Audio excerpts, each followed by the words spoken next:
use phrase throwing in Fast Five. Because he's trying to save the world. He's like, woman, whatever. Yeah. There was So that. like, that's fine. Then And so this wife was too involved with the construction of the house, or she was getting too involved. she was stumbling around like a young doe on a knocking stuff over. Guys were trying to get work done. Bugging the general. To be fair, they were using finishing nails on drywall. But She was mucking up the works because she stumbling around. What woman would know how to remodel a house? And then there's a guy, and he's an older guy, and he's the foreman. Plans, and she's stumbling all over the place, knocking the plans on the floor, getting everyone's hair with her stupid ideas. Right. So she then gets dispatched to make them coffee. This is the next Maxwell House coffee. Yeah. That's right. Well, then we stumble onto a string of these things. Oh, Yeah. Maxwell is known for this? Oh, this is a campaign. Oh, hell. Her idea of child raising was called permissive everything. Mine wasn't. Woman, I said, you've experimented with everything from my son to my coffee. I want instant Maxwell House coffee. Good to the last drop. Maxwell House. The instant that tastes like coffee. Be a good little Maxwell House wife and don't experiment with my son or my coffee. And I love you a lot. Maxwell House coffee, instant and ground. Also, he keeps saying his son, as if that's from a previous marriage, but I don't think that's what they mean back then. Back then, that was just the dude's son. Yeah. And you're fucking up his brain. But also, he's aggressive with the coffee, too. He's like, woman. Yeah. There's like this white hand. Let him draw on this wall. Don't you experiment with my son? I don't know who directed this thing, but her look when he's dressing her down to make the right coffee is ghoulish. Oh, she looks like she looks possessed at that point. Yeah. So then we kept going. I don't know why they told her to tilt her chin down and her eyes up. Angela Giebel? She looks like she's possessed. They told the guy, hey, look, you really got to almost throw the coffee in her face. Right. Really make it You clear. want to threaten her with this coffee. It's a weapon. Mm-hmm. Okay. We're not saying hit her, just get her to make the coffee. Yeah. That's Just scare her a little bit. Just scare her a little bit. Drawing on the walls used to be a thing. Yeah. I don't know what happened to it. I have young kids. It's not their thing. No, they're looking at you porn on a tablet. They're not it's all fucking screen drawing time. on walls. Yeah. It was a thing when I was a kid. Yeah, me too. And then there's a third installation here, which is three-hitter, they got- three-part series. Yeah, now they're taking Dynasty. this abuse to C at this point.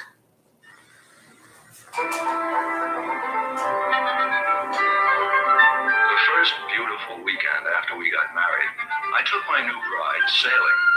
Wife, I said, marriage is a democracy, but a sailboat isn't. Here, the captain gives orders to the crew. Me, captain, you, crew.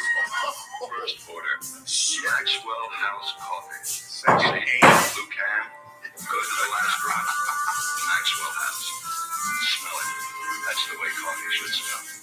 Now, taste it. Maxwell House. Never bitter, never stale, always good to the last drop. So, on this ship, it's Maxwell House and nothing else. Or somebody walks the plank. And if you'd be a good little Maxwell House wife and serve it at home, too, I'd be so grateful. Let's stick to Maxwell House. Oh, God. It's condescending. Why is she in pigtails? He's doing that move that Bond villains do when they capture the hot chick who's the girlfriend of 007, and at some point they drag her hand down their cheek, backward, and they go, Yeah. it's beautiful. Or when Biden touches a kid. Yeah, Right. same thing. And then just like the the Biden move, sniff the hair, and then at Touch some the back. point she spits at him, and then he backhands her, and then says, "Take her away." But it's like the first is we could have done something here. Yeah. You know, That's a weird campaign. I don't know if you noticed, but at the beginning of the commercial, when he was on the deck of the boat and she was below deck halfway, she was at dick level. Yeah. And later on, the commercial says, taste it. Yeah. They're selling something besides coffee with this third spot. I wonder if it went well for them. Did they get good feedback from Oh, I this? thought you were talking about the couple.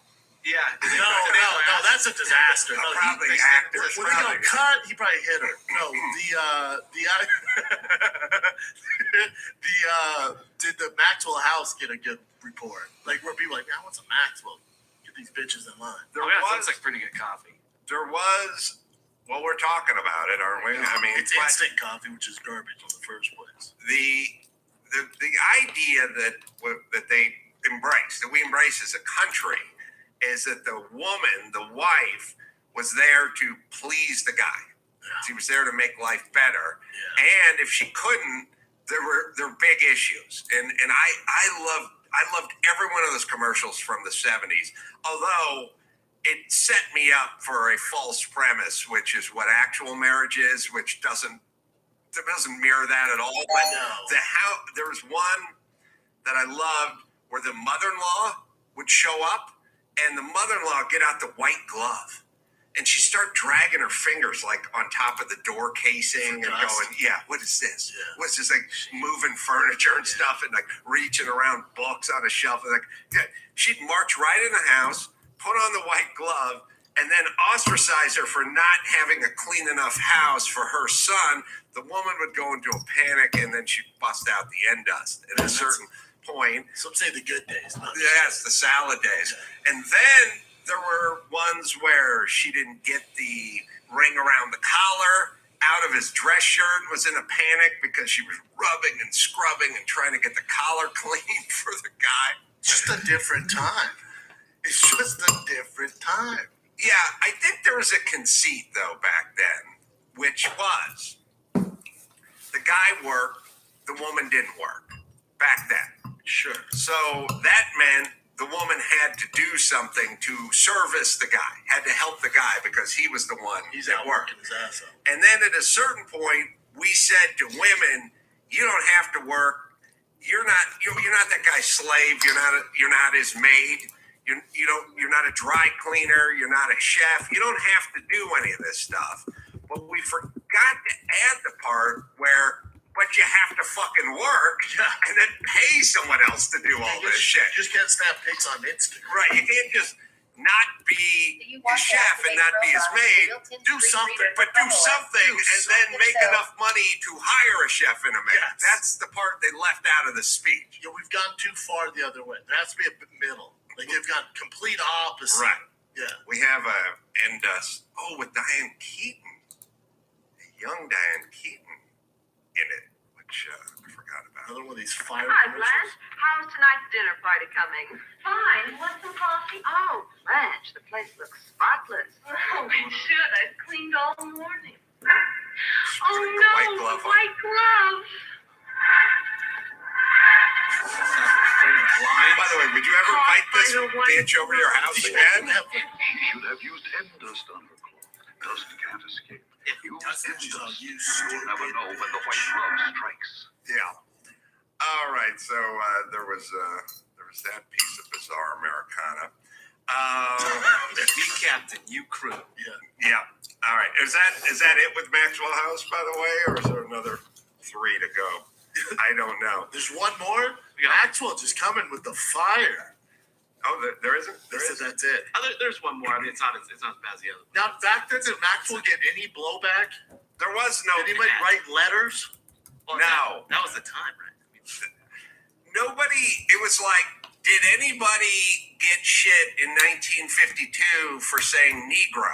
And the answer is no. Not that we know of. Not that we know, but that was what we said. This is what the times were. But there was no like online haters. But I'm sure there was haters that would like write a letter.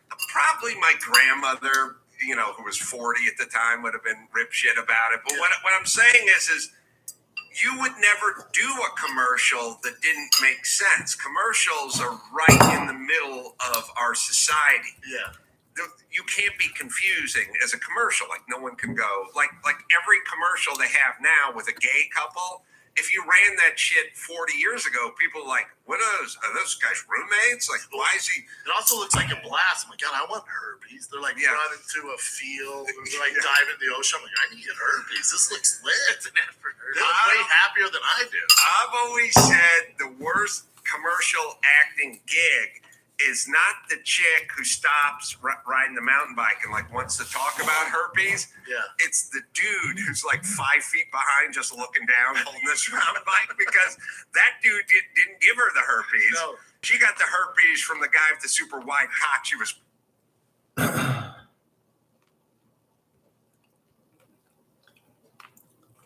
It's fucking 10 minutes before this guy, and now she's talking about it. But talking about having herpes is not nearly as bad as being the cuckolded dude with the mountain bike who has to sit there and listen to her speeches about herpes. You weren't even involved in it. No, you didn't even earn those herpes. Strap. This is friendly fire. Yeah. You've been herpes fragged. Terrible gig. That's right. Worst gig ever. We need to find was it Valtrex? Now we need to find Valtrex. I swear to God, I saw this commercial. It was like 20 years ago. They're just like riding through the sequoias, and she's going to stop and talk Yeah, it looks like about a good herpes, and the guy has to just sort of stand there, not look judgmental, look supportive. Like but there's an inner rage that's bubbling through. You know what I mean? Yeah. But be supportive. Yeah. Well, I saw one for HIV medications, just all like, we can still have fun. And then there's, it's just all like these different, it's black people. It's Asian all black people. Yeah, Mostly all black it's all people. black people. Who have Very HIV excellent on white guys commercial. like, I have it too. Right. All right, man. Yeah. Also, in the HIV commercials, their medication, it's a little hard to distinguish the dudes from the he-she's, because they'll throw in a couple of trans every once in a while, and I'm like, is that dude fucking her? Wait, is that a her? But also the side effects, like, man, you might just want to roll with the hip. Yeah, It's like I'd say roll with diarrhea, the hip. brain aneurysm, Right. heart attack. In a weird coincidence, we were playing the theme song from All in the Family a couple days ago on the show, and it starts off. I noticed it when I was touring a car museum in Florida. A long story, but Were you at the what museum? the Rev Museum. The Rev, in the best. Naples, the best. Do you have a car there? No. That's because I had a guy show me around. He said Jay Leno has that P1 there, McLaren. That's Leno's. He told me you had a car there. I was like, which one's Adam? I don't think so. Yeah. Or I may have, and I don't Maybe anymore. that's it. Because he mentioned your name. I passed by a car that was LaSalle, an old American car, LaSalle. Anyway, I started thinking that was in the lyrics of All in the Family. And then we started thinking about All in the Family. And then I thought the song was, boy, the way Glenn Miller played songs that made the hit parade. Guys like us, we had it made, whatever. And then we got into it. But then, and we'll buy you a second with our Valtrex commercial, you can look up the Turlock Community Theater that I'm going to be at April 7th. So I had this boy, the way Glenn Miller played thing in my head the whole time. And then I decided to look on the venue, who else is playing at the Turlock Community Theater. And the band that's playing the weekend before me is Glenn Miller. Oh, wow. Which is insane. That's freaky. But Glenn Miller's dead. And I have no idea how many of these guys were actually. Glenn Miller's band was Glenn in Miller Orchestra. was in its heyday in like 1943. Where is quick question? Where's Turlock? No idea, but you can drive there from Fresno. That much I've figured out. All right, so let's play. Do we have that commercial? By the way, yeah. Let's play. Let's see. Yeah. Living with genital herpes can be a hassle. Each outbreak felt like it took days out of my life. So I talked to my doctor and found out about Valtrex. Just one pill a day helps reduce the number of outbreaks. In fact, I've been break-free for almost a year. It's a brand new day. How much fun they're having. They're having a good time. Valtrex at 6 months. Dancing, no music. After 1 year, I still don't think he got the I will lose my days. want to spend them how I want to. Yeah, he had nothing to do with No, that was a brother played a little JUCO ball. Maybe Baker, stud linebacker, had a quick night with him 14 and a half months ago, and now this is what we got to deal with. You or not, Greg? All right. They took JUCO ball for 1 year, left deep. Yeah. Let's be clear to people that stands for junior college. Yeah, sorry. All right. We will. I'll give you a report on whatever Glenn Miller's band consists of. Now, what Glenn Miller's heyday was. Orcs were originally formed in '38 during the swing era. So how many of them are still involved? Can't be a lot. The present Glenn Miller Orchestra formed in 1956. How many of them have Still can't. Yeah, I shall claim my herpes and AIDS. I cannot believe there are any original members from 56. There's no. And then how did Glenn Miller die? But this is what you can do when you're a band. So if you're a band like the Coasters, who had a bunch of hits in the 50s, if you go to Laughlin, Nevada, the Coasters will be playing there, but they'll be 28-year-old black dudes who just got weirdly grandfathered. They're somehow able to be called the Coasters. Like next of kin. Yeah, so what happens is like the Coasters, then one new guy joins and he's super young. Then all the other three guys leave, and then the new guy has. But a few bands do that. Like Journey has that Filipino kid. Yeah, right. Yeah. Beast. And then who is it? Adam. Was it Adam? Levine? No, Adam Lambert. Lambert. Right, Adam Lambert. That's my American Idol. He's the singer for Queen. Glenn Miller's playing Vanish over the English Channel.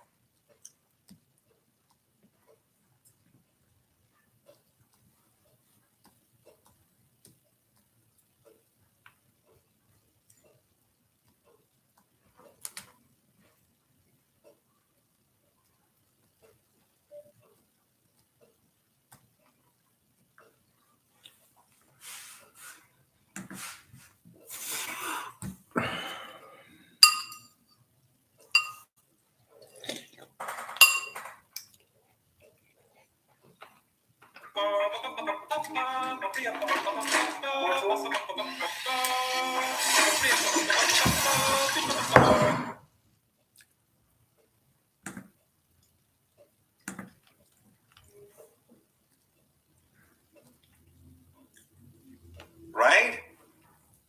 All right. Yeah, well, the Orcs were originally formed in '38 during the swing era. So how many of them are still involved? Can't be a lot. The present Glenn Miller Orchestra formed in 1956. How many of them have herpes? Still can't. Yeah, I shall claim my herpes and AIDS. I cannot believe there are any original members from 56. There's no. And then how did Glenn Miller die?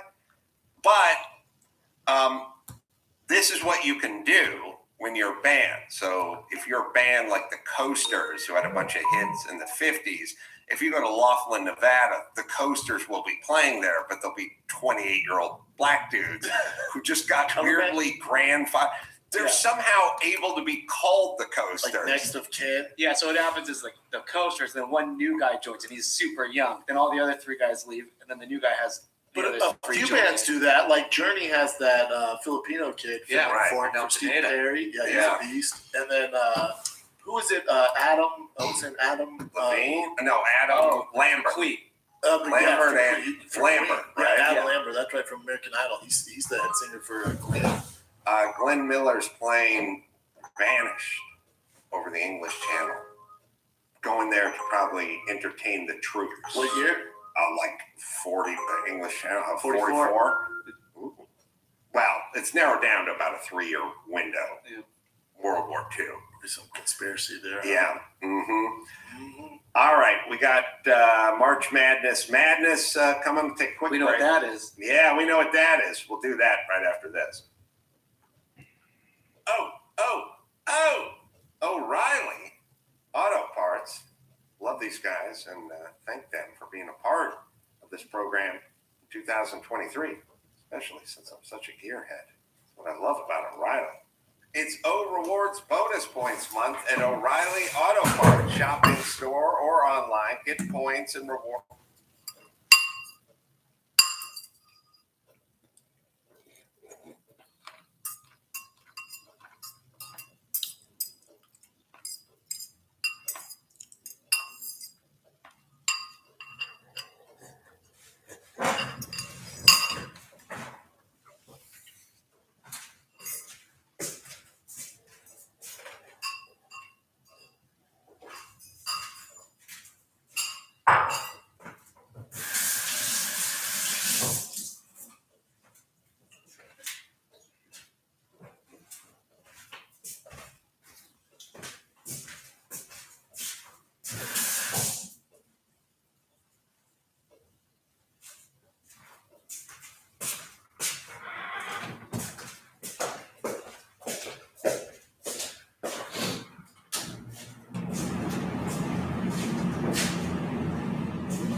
Rewards sent straight to your phone or your inbox. You get 2, 3, or even 4 times the bonus points on select purchases. To get you to your next reward even faster, receive a $5 reward for every 150 O Rewards points.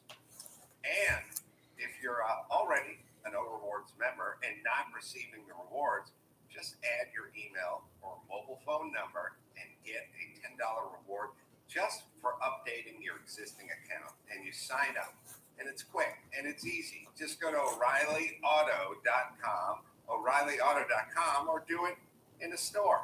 That's an O'Reilly store.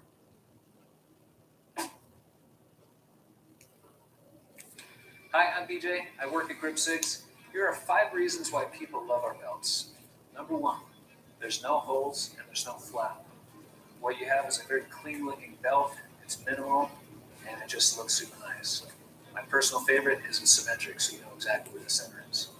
The flap actually goes behind it and you don't see it, so you get this great.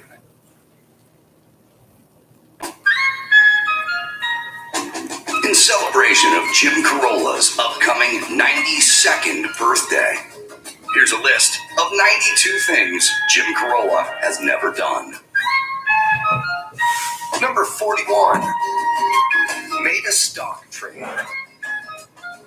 Just one of 92 things Jim Carolla has never done. Let's get back to the Adam Carolla Show. Running job in studio. And come see me and come see him coming up the ice house. They beautifully remodeled. Have you been Ice there house. since they opened? It's great. Yeah. It's fucking wonderful. Nothing but incredible things. Green room's It's great. amazing. Everything's great. It was already my favorite club. How much time are you doing Saturday? Probably like 20, 15, 20. Oh, Not to okay. an hour. Who else is going to be out? Eric Griffin's on the show. Oh, great guy. Great. See Yeah, Eric's great. all right, so let's see. Glenn Miller's going to be at the Turlock. Well, I think they already played. Oh, they already played. Oh, okay. This is the Great Magnet is weird, right? Because 2 days ago I was just walking around going, the way Glenn Miller. And if you would have said to me, is Glenn Miller's band around? I'd be like, they died in a plane crash 75 years ago. Like, no. And then I just go to random Turlock Theater website. They're on now. They're on right before me. It's all simulation. Quick question too: is the fan base still alive? Like, are they selling well?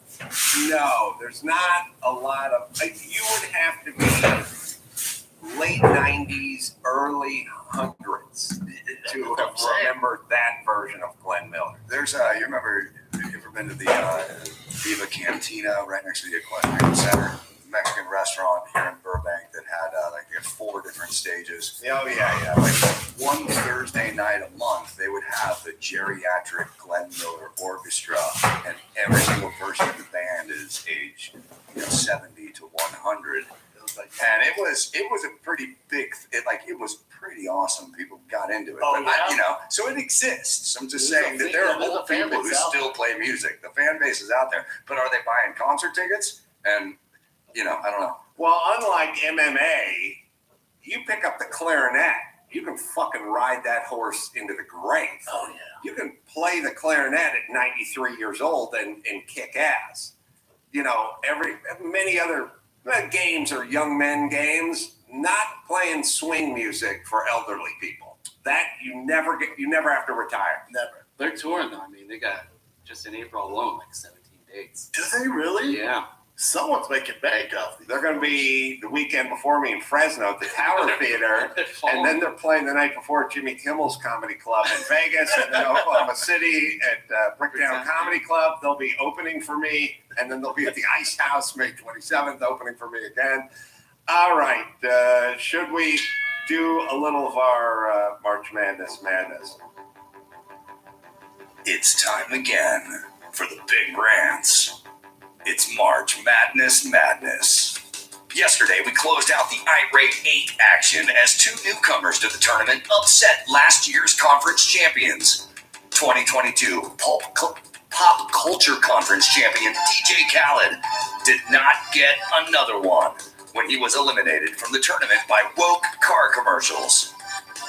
And in the big government conference, last year's winner, the TSA, was randomly pulled out of line and out of the tournament by student loan forgiveness. Today, we start the Furious 4. Does one of those first-timers have what it takes to knock off another veteran? Let's find out as woke car commercials faces off against freeway weeds and trash. Woke car commercials. Well, as previously discussed with Maxwell House, all they want you to do is think one way about their product. They don't give a fuck about any other component of this. And then we went from the message, which is do my bidding, bitch, and make me a hot fucking cup of joe, to everyone's gay, everyone loves the environment, everyone's gonna fucking adopt a 3-legged puppy.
bullshit. It's always been bullshit. It's just when you're living in the bullshit, you believe the bullshit.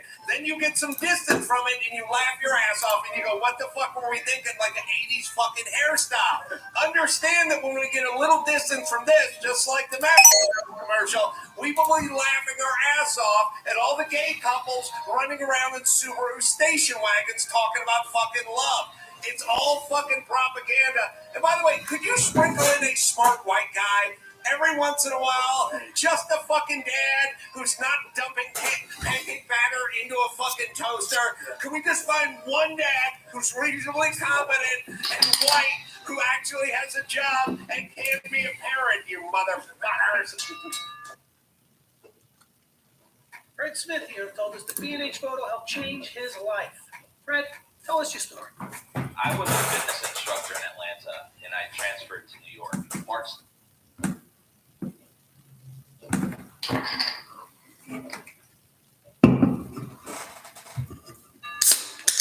Freeway weeds and trash. A lot of nuance to a lot of problems we have in Los Angeles. There's homeless situations. How do we go about rectifying this? Then there's taxes. Then there's schools and performance at school. There's many subjects that are very nuanced. But giant weeds and garbage and shopping carts with two wheels strewn everywhere by the side of the freeway, it's not that nuanced. It's very easy. We could fix all of it in a weekend, and it's the calling card for your city, because when people come to Los Angeles, they don't go to South Central, they don't go to Watts, they don't go to Pacoima, but they do travel all the freeways and see what a fucking shit show this has turned into. This is the most fixable thing there is. Again, what should we do with performance of school students and math scores? What about the homeless? Very nuanced, very complicated. This is just taking fucking cons and sending them out on the fucking freeway on a fucking chain gang and just tell them to clean the shit up, or let the homeless do it. Let them fucking walk around the load in their pocket. We'll give them a fucking baggie of fentanyl. Oh man, all right. Well, for the woke car commercials, I think they should take a note from Maxwell. Right. Maybe find a little balance, make him look. And why is the dad always the doofus of these things? Because nobody writes a letter, and the reason we don't write letters and complain is because we're fucking working. We're working. You understand? We're somewhere working. The folks that aren't working are the ones that write all the letters. Yeah, and watch those commercials. Like that. Right. He's at the Top Golf or the PF Chang's, or he's working. Well, speaking of Top Golf and PFJs, I think also nice freeways should be up there in what you need from the city. And there's plenty of them. I mean, when you travel, it's always noticeable how much better it is. We never find anything that's worse than California when I travel. So I think you're right. When people do drive through all those towns, there's something we can do about it, because people who don't live in California that hear this show, you don't understand these weeds. It's crazy. It's so thick and gross. And there's trash just getting caught in them. We need to clean this up. I think freeway weeds and trash. Here's my problem with your bracket app. What was it? The woke commercial beat out Gavin Newsom. Wouldn't Newsom be able to fix all this? Yeah, now you're talking sense, Brendan. This is a pure, emotionally driven, visceral game. There is no chalk talk. There's no strategy. There's no game film. It's all just pure aggression. It was a bracket buster when he lost. Mm-hmm. Yeah, I mean, you have to be the 1 seed. Right? You got to set by a 16 seed. That's insane. Mm-hmm. All right, it looks like freeway weeds and trash will advance to the Ranchville Championship. We have one more contender. You can for the crown. vote. Yeah, what do you think? Woke commercials. Think woke commercials? Yeah, to the point we're going back on. Oh, you got to argue for it. You got to be an advocate for it. I mean, the woke commercials. Think about the people who watch those. The kids that come home after school. You're seeing that. Like I said, I'm 40 years old. That woke commercial makes me want to have herpes or get AIDS. Yeah. This isn't good. Mm. It's also not realistic. Well, none of it is realistic. We got to get rid of that, man. Dawson. I'll take a few weeds on the highway. Brandon just challenged. That's great. That's great. We've got a last-minute comeback. Woke car commercials takes it away. Wow. Not a club. We have one contender for the crown. Tune in tomorrow to find out who's going to face off against woke car commercials in the Ransom Championship as the Furious Four continues. March Madness. All right. Yeah. Oh, when I hit that bell, you didn't have like a flashback, like a Vietnam type flashback. I was gonna snap.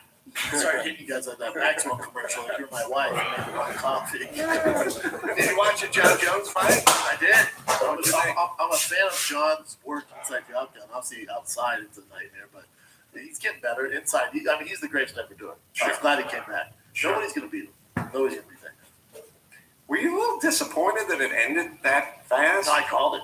Oh, you did? Yeah, I called it to a T. It was just the easiest matchup of his entire career. You're talking about a guy who's never fought a grappler, fighting arguably the best grappler we've ever had, and he has those that skill set that's just a nightmare for Cyril Gane. So it's an easy win for John. Yeah, Cyril looked pretty impressive in other fights. Yeah, but he never fought a grappler. The only time he fought a guy who even engaged in grappling and got taken down, that's Francis Ngannou, who can't grapple. Right. So my logic behind it, going with that prediction, is like, all right, if you got taken down whatever 6 times by a guy Francis Ngannou who's probably a white belt, which isn't good. Yeah. What's he gonna do against John Jones? You wouldn't know he's a white belt by looking at him, but I understand what you're saying. You'd see the white belt. Did you? What's Francis doing? What's he going on? He left there? the UFC and he's banking on himself. So I think he's leaving the UFC. He said he left because he wants, fighter paid, whatever other things he wanted Dana to commit to. He's like, I'm leaving for the betterment for the fighters. I think he has some sort of guarantee from either Tyson Fury or Deontay Wilder to box. It sounds like the closest we can get is Deontay Wilder and Francis. There seems to be talks going on there because that's the fuck you money. That's UFC can't pay him high enough. They can't make up the ground. If he just fights Deontay Wilder once, he'd make more in that one fight, we think, than he would ever make fighting the UFC. That's why. What do you think he'd get paid for another UFC heavyweight fight? The UFC is very kind of their politics when it comes to their politicians, where they'll be able to navigate around it. So they said, well, we offered Francis Ngannou the highest amount of money we've ever paid a heavyweight. But we don't know what that means because we don't know the pay, because Brock Lesnar was getting a pay-per-view percentage. I heard he was getting up to 20, 30 million. But the UFC is not going to send that to Francis. They're going to say, hey, this is what we paid him on paper. Look at the Athletic Commission in California. Here's the documents. We paid him $500,000. So we're going to pay you $600,000. It's the highest we've ever paid. So it's like, all right. Yeah, and if he fights Tyson Fury or Deontay Wilder, it's a nightmare. But he makes a ton of money. It's over $25 million? I'd like to think so. I would assume, yeah. That's why they're doing it. If Jake Paul, those guys can make that sort of money, I assume the best heavyweight on the planet, leading the UFC, can do it. The only caveat there is people go, well, yeah, Conor did it against Floyd. People forget Conor had the backing of the UFC, that marketing machine. Francis can be on his own, which is kind of scary. So he's playing that game. All right. How are you and Dana? We're cool. I have no issues with him. He actually he didn't mean to do it, but he pushed me out the door. Yeah. He gave me that chip on my shoulder. There was a stack of Pringles on my shoulder that made me do all the reps and stand up and made me start all the podcasts and do all that stuff. So I have nothing but, admiration. I thank the guy. I have no issues with him. Yeah. He'll talk shit and I'll talk shit back, but that's whatever. He would have been great in one of those old-timey Maxwell House commercials because I saw him give his first mate a nice love that was actually a Maxwell commercial. That was a Maxwell. Oh, they were filming a Maxwell House. Yes. Oh. That's why they're cameras. Yeah, just apparently, in Cancun where they filmed that, she was like, "Bitch, where's my Maxwell?" And I slapped her. All right, let's do some news. Or wait a minute, should we take a? Yeah, do some news. Alrighty. So first up, I want to talk about ESPN. Wait a minute, do we need a break? I need a break during this right now. How do we go? We need one more break. All right, do some news. All right. So ESPN, they're celebrating Women's History Month, and so they had a segment on their show where they honored former University of Pennsylvania. You guys are trying to piss me off. I know. Leah Thomas, as part of a celebrating Women's History Month segment. Right. All right, but keep in mind, I wanted my hepatitis C gone. I put off treating mine. Epclusa treats all main types of chronic hep C. Whatever your type, Epclusa could be your kind of cure. I just found out about it. I knew for years.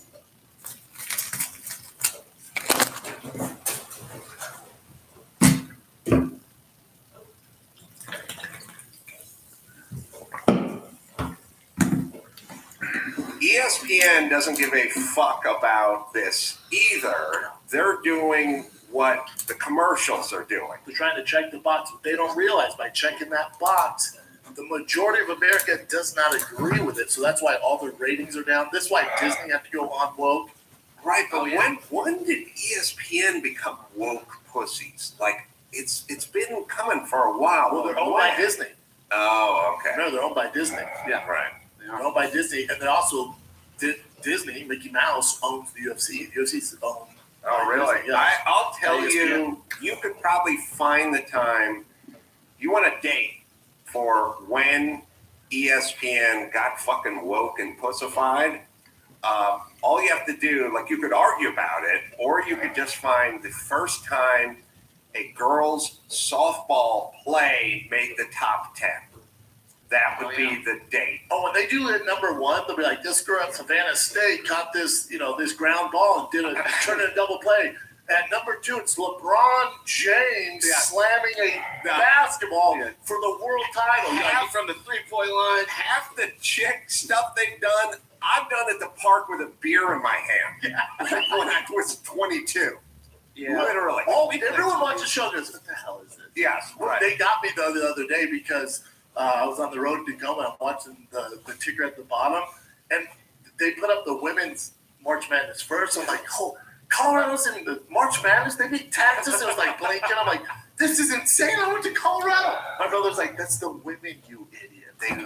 They do the fucking sports highlights that way. They show the lady balls, and they're just fucking doing layups and shit. And it's like, yes, it's nuts. So now this dude. So Leah Thomas, her first transgender athlete to win a NCAA Division I championship title in the transgender in his fucked up head, right? But not transgender. No, he still has a wiener. Still swimming with that fin. Yeah. Yeah. So Leah quote, her quote in the segment was, people will say, oh, she just transitioned so she would have an advantage so she could win. No, I transitioned to be happy. And so that was her quote in the segment. Riley Gaines. Causing misery for the chicks who didn't podium. Exactly. And Adam, you have kids. Imagine your daughter's on the swim team, right? She's on the swim team, and this transgender girl's like, I'm gonna swim now. Yeah. And your daughter was, state qualifier, or maybe she was gonna in college she's gonna qualify, maybe be an Olympian, and this transgender comes in and beats your daughter. You would be furious. The other part I'd be furious about is after she got done whooping up my daughter in the swimming pool, it's the locker room where the one piece comes off and the fucking dork and hog are swinging around in the locker room. That would upset me as well. Yeah. Mm-hmm. Well, so Riley Gaines, 12-time All-American swimmer, competed at Kentucky. There you go. So she tweeted, Leah Thomas is not a brave, courageous woman who earned a national title. He is an arrogant cheat who stole a national title from a hardworking, deserving woman. The NCAA is responsible. If I was a woman working at ESPN, I would walk out. You're spineless. And then she tagged ESPN. Good. Fuck those pussies. Yeah, good for her. I know. And by the way, not that they care. They're just no, they don't care. But also, you're still not going to the Olympics, right? Yeah, well, in the World Athletics said it would exclude transgender female athletes who have been through male puberty from world rankings competitions. They said the organization's decision could be guided by science. Yeah. All right. Next up, so there's a survey, by the way, conducted by Savings.com, but nearly half of the parents with adult children help pay their offspring's bills, according to a new survey. Yeah. Well, first off, could it go any other way? No one grows up working anymore. Like, money. They've lost the work ethic. They lost the ethic. Like, people used to work on farms and help. Like when I did construction, the electrician would show up. He'd have his 13-year-old son with him, and they'd be working like during the summer. Kids worked. They had like mowed lawns and shit. Like they had lemonade stands. Well, they're not down with any of that anymore, so they're going to suffer. And it has nothing to do with the economy. It has everything to do with the ethic. They don't have the ethic. Jobs out there. Yes. Yes. So this is a 45. Could be a cop in Seattle, get a $10,000 bonus, $5 upon signing, $5 when you complete the academy. Good gig. Mm-hmm. So 45% of parents with adult children provide financial support. Also, it's also a mindset with the parents too, Yes. because They're enabling. Oh, Exactly. totally. You start talking about kids, like who's gonna give all this stuff to the kids, or who's gonna take care of them. It's like they're gonna get a fucking job, and they're gonna take care of their own shit, just like every human being on the planet. There's also like if you watch that 600-pound life, you'll see like whatever 700-pound lady or and the doctor get the tummy thing done, the surgery done. The doctor's like, you're eating 20,000 calories a day. You can't get the couch. Who's getting the food? Right. He's like, my mom. My mom's like, hey, he's hungry. What do you want me to do? And she's just enabling. And they think they're helping, right? They think, but I get it with kids, man. I mean, I don't know how strict you are now, but it's tough, man. They're struggling. It's like, I don't see them struggle. Yeah. I was only going to give them 20,000 calories a day. Yeah, it's all shit. It's all shit. It's all shit. Have we become like grumpy over men? Yes. Yes. I started a long time ago. I'm right behind you. Good. Bump draft me right into misery. Next stop, misery. Next stop, Arkansas.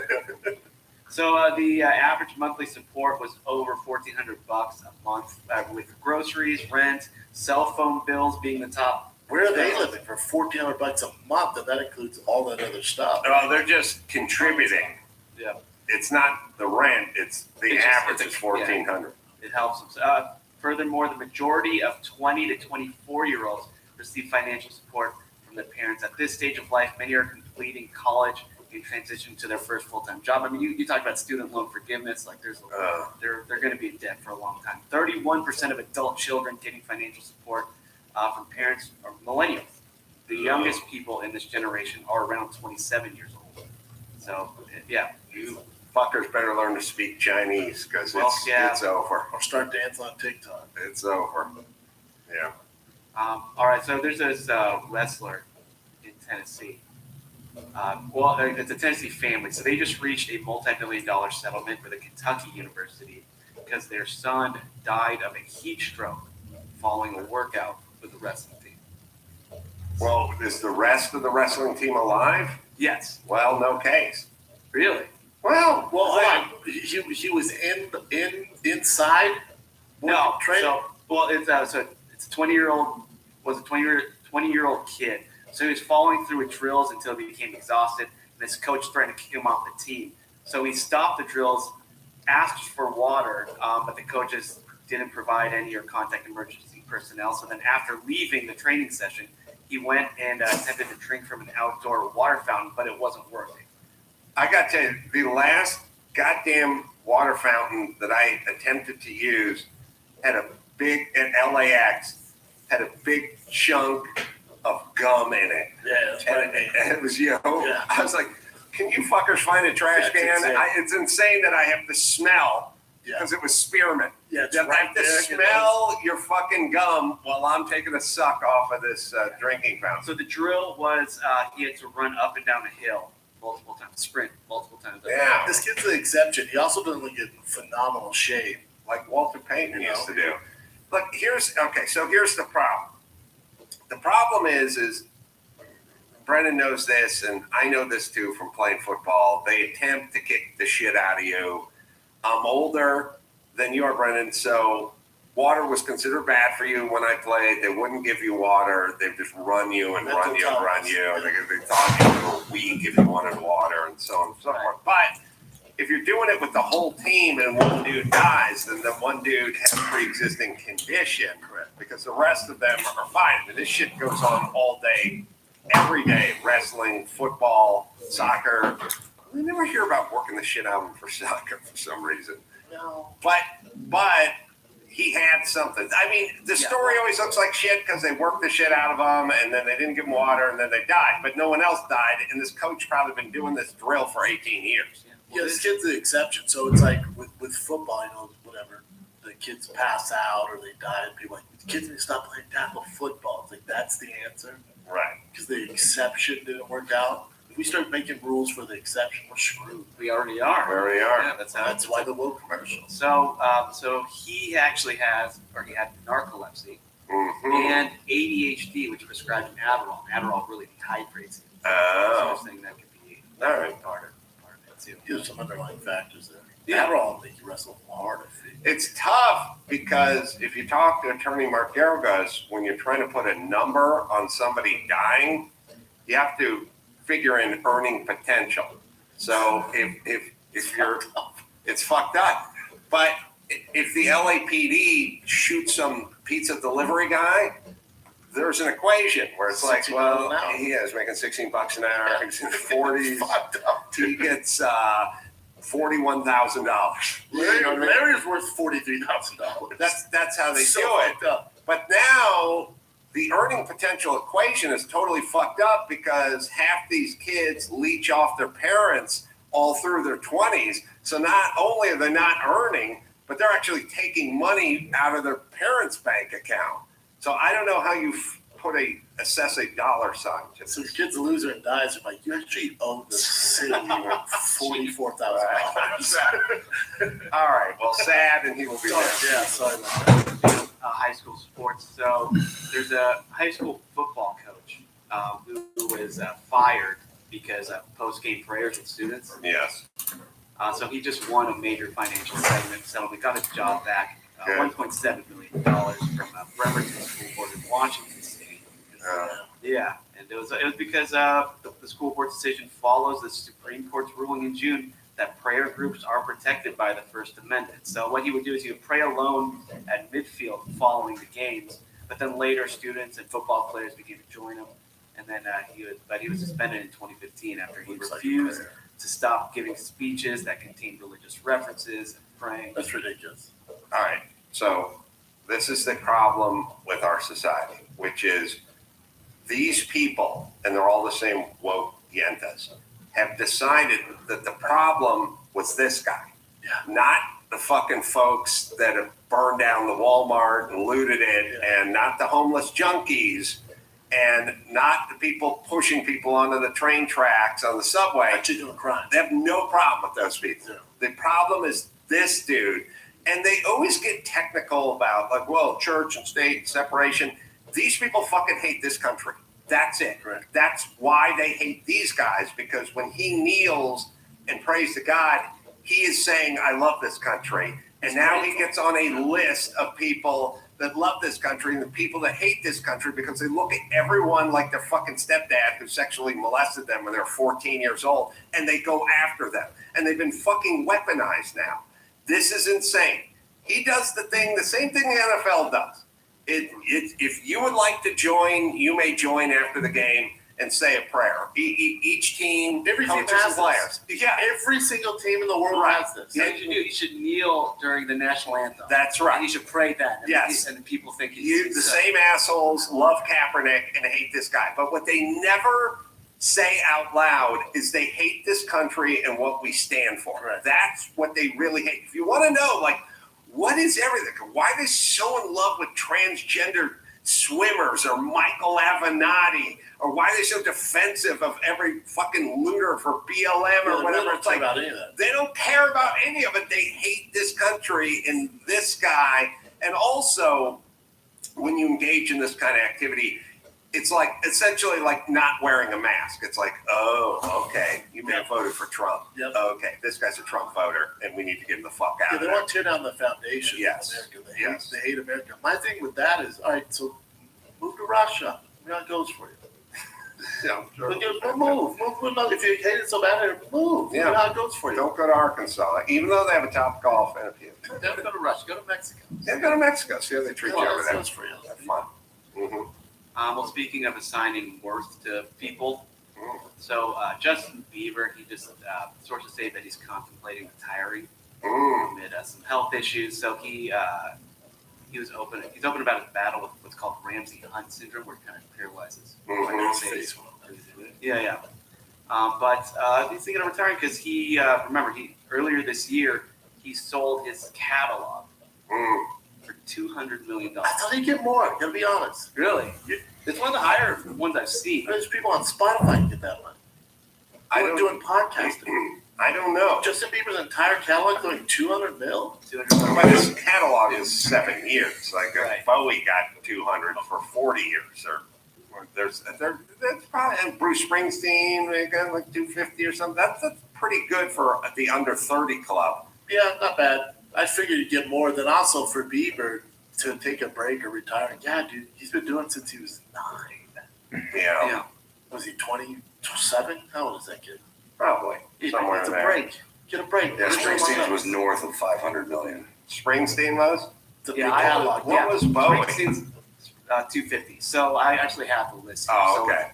So yeah, the most that's been reported is Springsteen, 500 mil.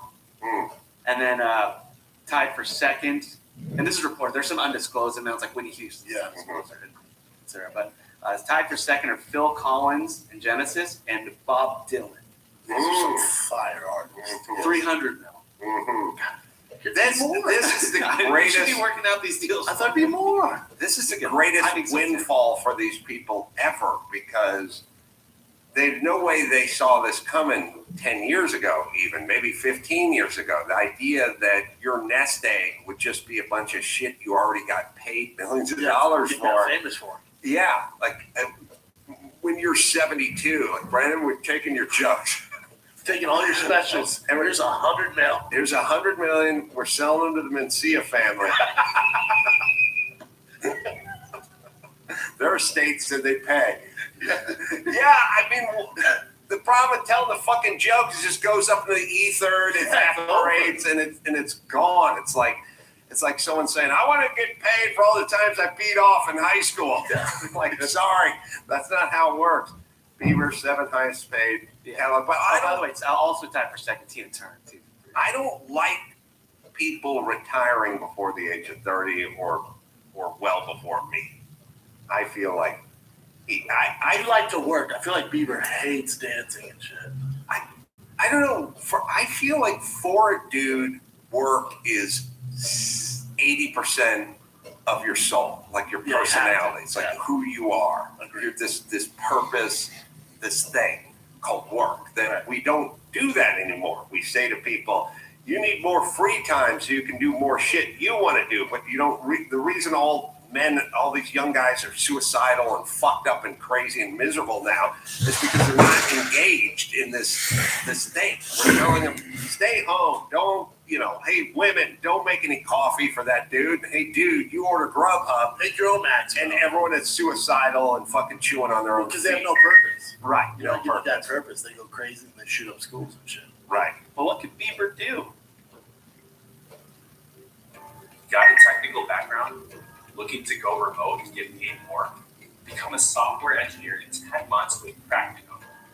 Learn to code real business projects, from simple web pages to complete applications. We'll teach you the full stack from scratch with line-by-line code review. Put your skills to work in multiple externship projects to get work experience and build your portfolio. Our career coaches will review your resume, prep you for interviews, and send you relevant job openings. You'll get hired in the first 6 months after graduating Practicum. Or we'll simply refund 100% of your tuition. I mean, gosh, the question is, what can he not do? You're not a believer. That's the problem. I'm not a believer, I guess. Yeah. Speaking of believing, I made this call about 3 years ago on the Water Cooler podcast that when Justin Bieber married Haley Baldwin. Yeah, Haley Baldwin's wife. I said it right then. He is done with music because you cannot serve two gods. No. Jesus is Lord. Jesus is Lord. Yeah, no, he's got it. Oh, and rock and roll or music is the devil. Oh, gotcha. Yeah. I thought you were referring to his wife. Yeah, Justin's also very religious. Yeah, and you can't. I mean, it used to be, right? That church kind of went up in flames. It's trying to make a living in now what you see as a world of sin. and there's no way to rectify the two. Saw it coming. Well, maybe he'll become a religious act. Like maybe he'll do what Stryper did. There's some catchy tunes. Sometimes you'll turn on the radio and it's playing like, man, that is catchy. He had some bangers. Yo, Bieber's had some bangers. I'm saying some of those Christian rock. Oh, like, really? That shit slaps. Like, I haven't heard anything. Oh, no, the like, Christian. wait a second. You don't This know. isn't Metallica. I have the same relationship with Christian rock as I used to have with the gay porn section at the video store back when you had to rent porn. You look, but you don't want to tell anybody? No, which is I don't know it for a few beats after I'm in it because what they need to do is put a divider up or a cone Or a rainbow? or a rainbow flag or beads or something. And so you start off and you're looking at this like busty and Asian and stuff like that, and you bang his Uranus and stuff, and you're God, there's two dudes on that one chick, you know, and then you start drifting. Slowly the women start disappearing. Like that's just two big dicks in there now. Well, the problem is it takes a moment. Like you have to acclimate. You're like those two dudes are giving it to that hairy chick hard, you know, like, and then you're like, oh, that chick's got a mustache. Oh fuck! A little more. I can't unsee this. They need Neither one of these dudes is drinking Maxwell. What the hell's going on? They need a divider or just a traffic cone or something I can trip over with my lateral movement. But I always feel the same way about religious. Like you're traveling through some town, you're just in a rental car, and you're hearing a song that sounds pretty good, and then at some point the guy's like, "And I praise you," and you're like, "Who are you praising?" Oh, he's in love with this chick. He wants to fuck her bad. He's praising her, and it just keeps going. Oh, He starts talking about loaves and fish and stuff, and praise, and then it starts to dawn on you, just like the gay porn section. Oh, I'm in it. This ain't about a chick. I can't get out now. Yeah, if an alien came down and knew nothing about the Catholic religion or anything, and then listened to a Christian rock station, they would think that Jesus must be this super hot chick. Yes. Right. Yeah. God bless Jesus, lady. We'll take a quick break, come back, and do a little more news right after this.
Let me tell you about Babbel. Learning a second language in high school did not go well for me. No, it smelled good. Probably was. Digamos Paco. Those are the two things. Babbel, language learning app that sold over 10 million subscriptions. Addictively fun, and it's an easy way to learn a new language. Whether you're traveling abroad, connecting with family, or just having some free time, Babbel teaches bite-sized 15-minute language lessons created by over 100 language experts, not AI. Choose from 14 different languages, including Spanish, French, Italian, German. Plus, speech recognition technology helps you improve pronunciation and accent. There's a 20-day money-back guarantee with Babbel, right, Dawson? Start your new language learning journey today with Babbel. Right now, save up to 55% off your subscription when you go to babbel.com/Adam. That's babbel.com/Adam for up to 55% off your subscription. Babbel, language for life. Since launching in 2019, we successfully replaced gas guzzling mowers with our electric autonomous grazing mowers. We simply set the perimeter with our app one time. AI will one of the most efficient paths. Let's we celebrate 14 years of podcasting, here's another moment from the Adam Carolla Show's Ace Awards archives. Corey Feldman back on the Today Show, and his angels went with him. He returned Thursday for an encore performance and a chance to redeem himself for his bizarre performance last month. Here's a clip.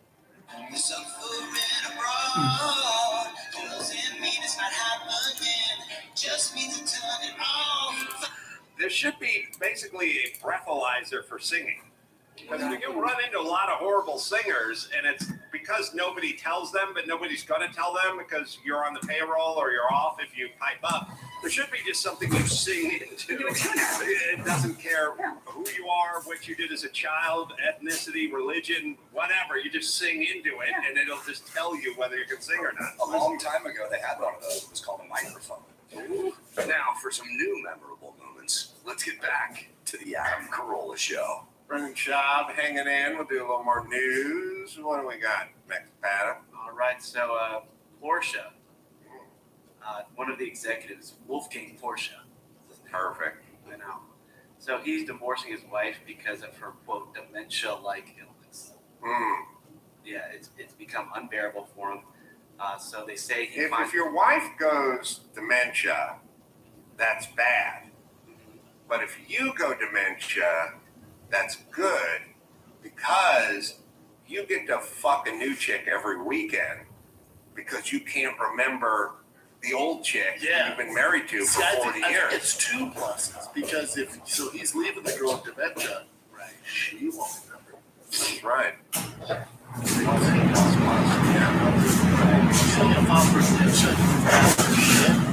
You should get half his just like, wow. Yeah. You just hook up with a new chick. Barely know. Best case scenario. Yeah, so he finds it, quote, impossible to live with his wife. And Claudia, his wife, her declining health has permanently altered her personality.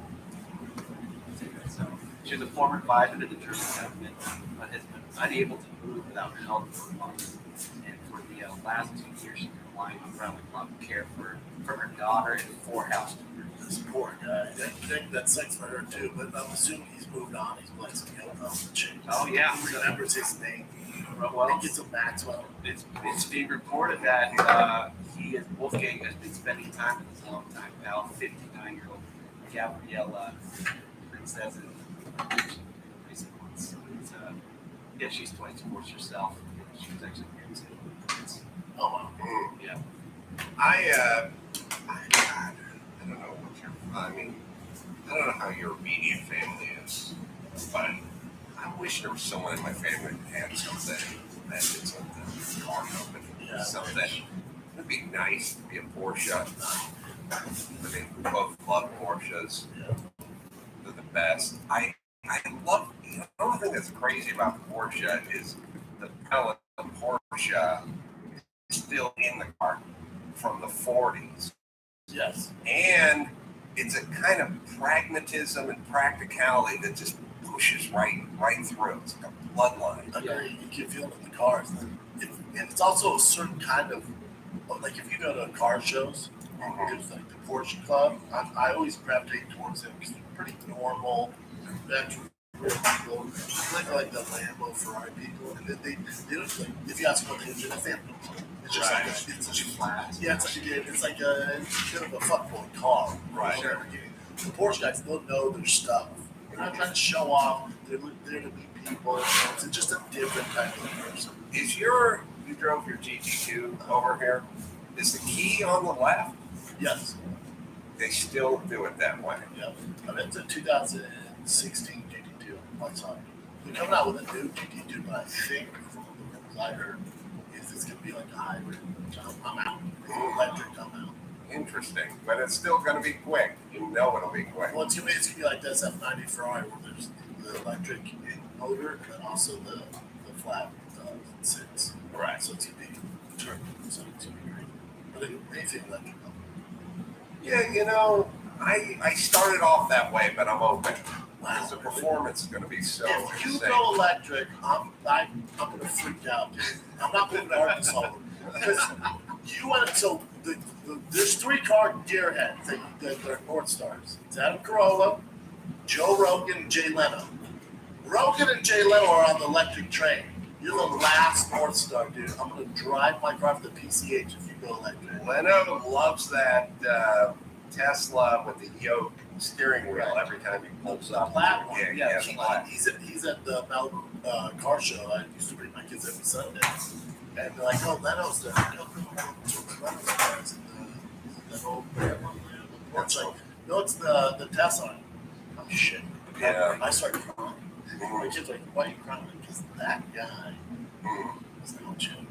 Yeah, not since I found out the lead singer from Iron Maiden was gay have I been this crestfallen in Leno. And I agree, so I feel it breaks my heart. Like, what? I think that's face burnt off by the old school. That's yeah.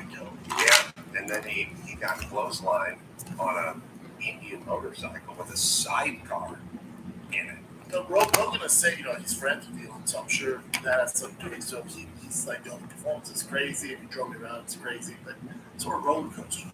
It's just, and then he has a bunch of great cars that he drives every day. But he says he likes the Tesla. The thing about the performance is every time you get on a Southwest flight, you go 550 miles an hour. But who cares? You don't feel it. You don't know it. The most fun you'll have in a car is doing one of my B sedan races in a Datsun 510 with Alfa Romeos and BMW 2002s, all 4 cylinders, most horsepower. Any of those 1.8 liter engines are going to make maybe a 2 liter. Rung out as far as you can push them, maybe 215 horsepower, 13-inch rims, drum brakes in the rear. No real performance, but the most fun you're ever going to have. So there's that. Especially on fun to drive. Like that if you give me a piece of steak, I can microwave it faster for you. Right. It's not the grill. Right. It's going to be way better for you. If someone was sitting in that sidecar, that person died. It either would have went right under the rope or the cable, or they wouldn't have half their head. Yeah.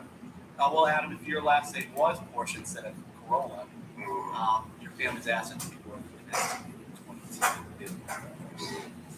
That's $7 billion. We're not talking about gas. You think you can buy me a trumpet or help put the roof on the house? Like, I wish I was just at a zero with my family. Just a zero would be awesome.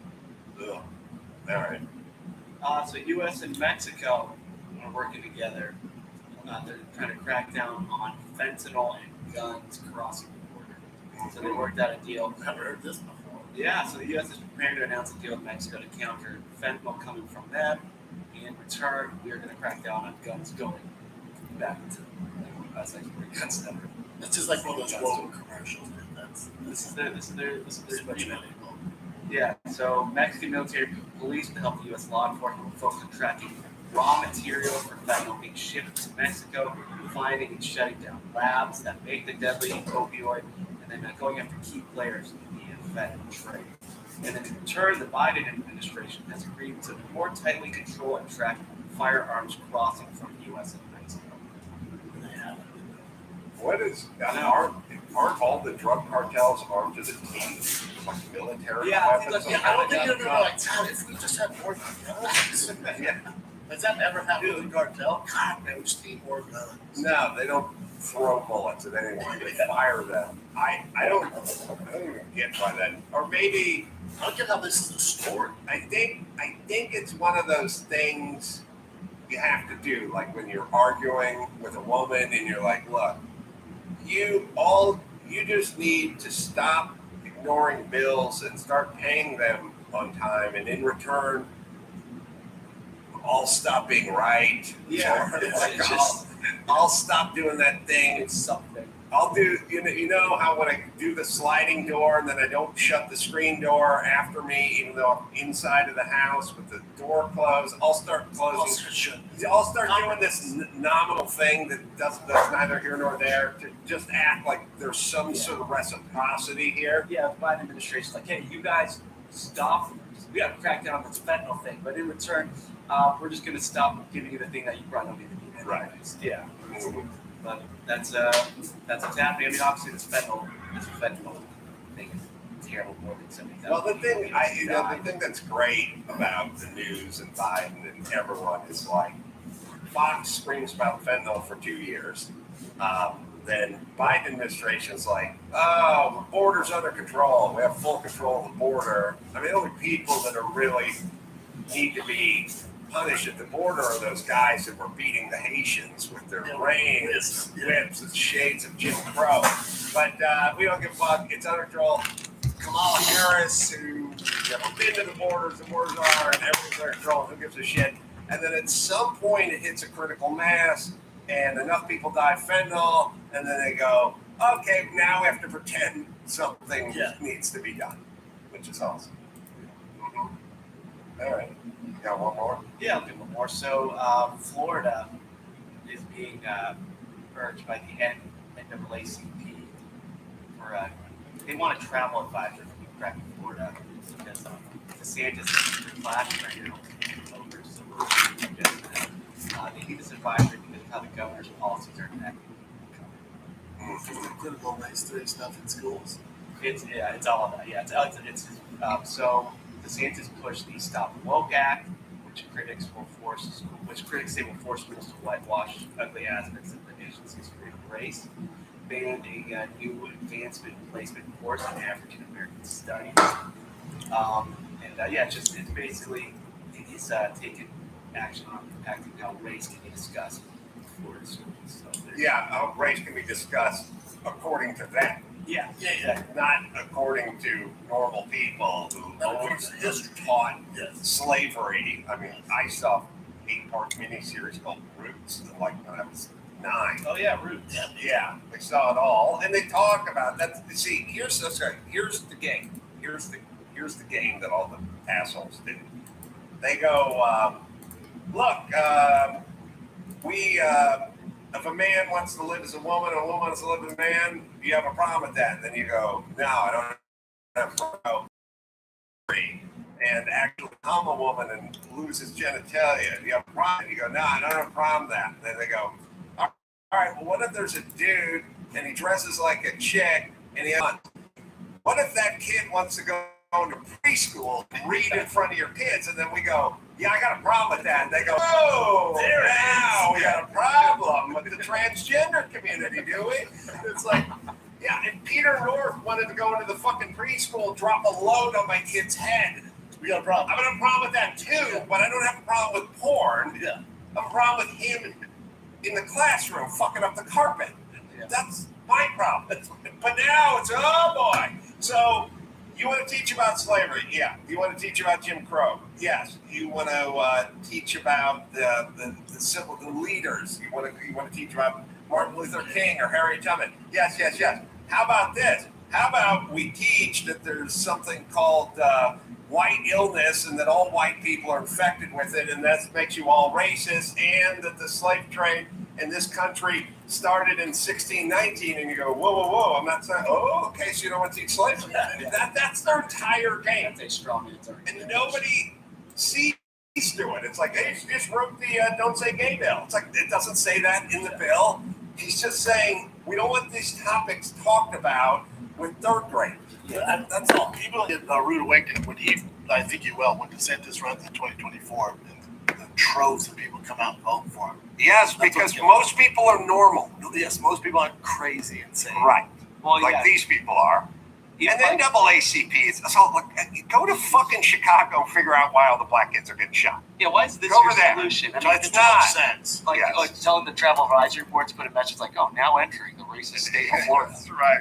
That's going to be great for tourism. It's all fucking propaganda. And ultimately, whether it's NAACP, Sierra Club, Southern Poverty Law Center, MSNBC, ESPN, all of these sort of PETA, all these former things you used to respect, Fauci, COVID, WHO.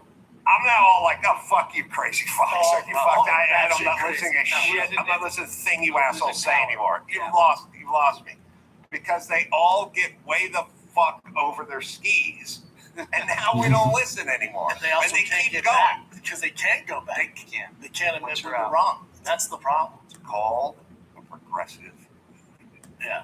Go.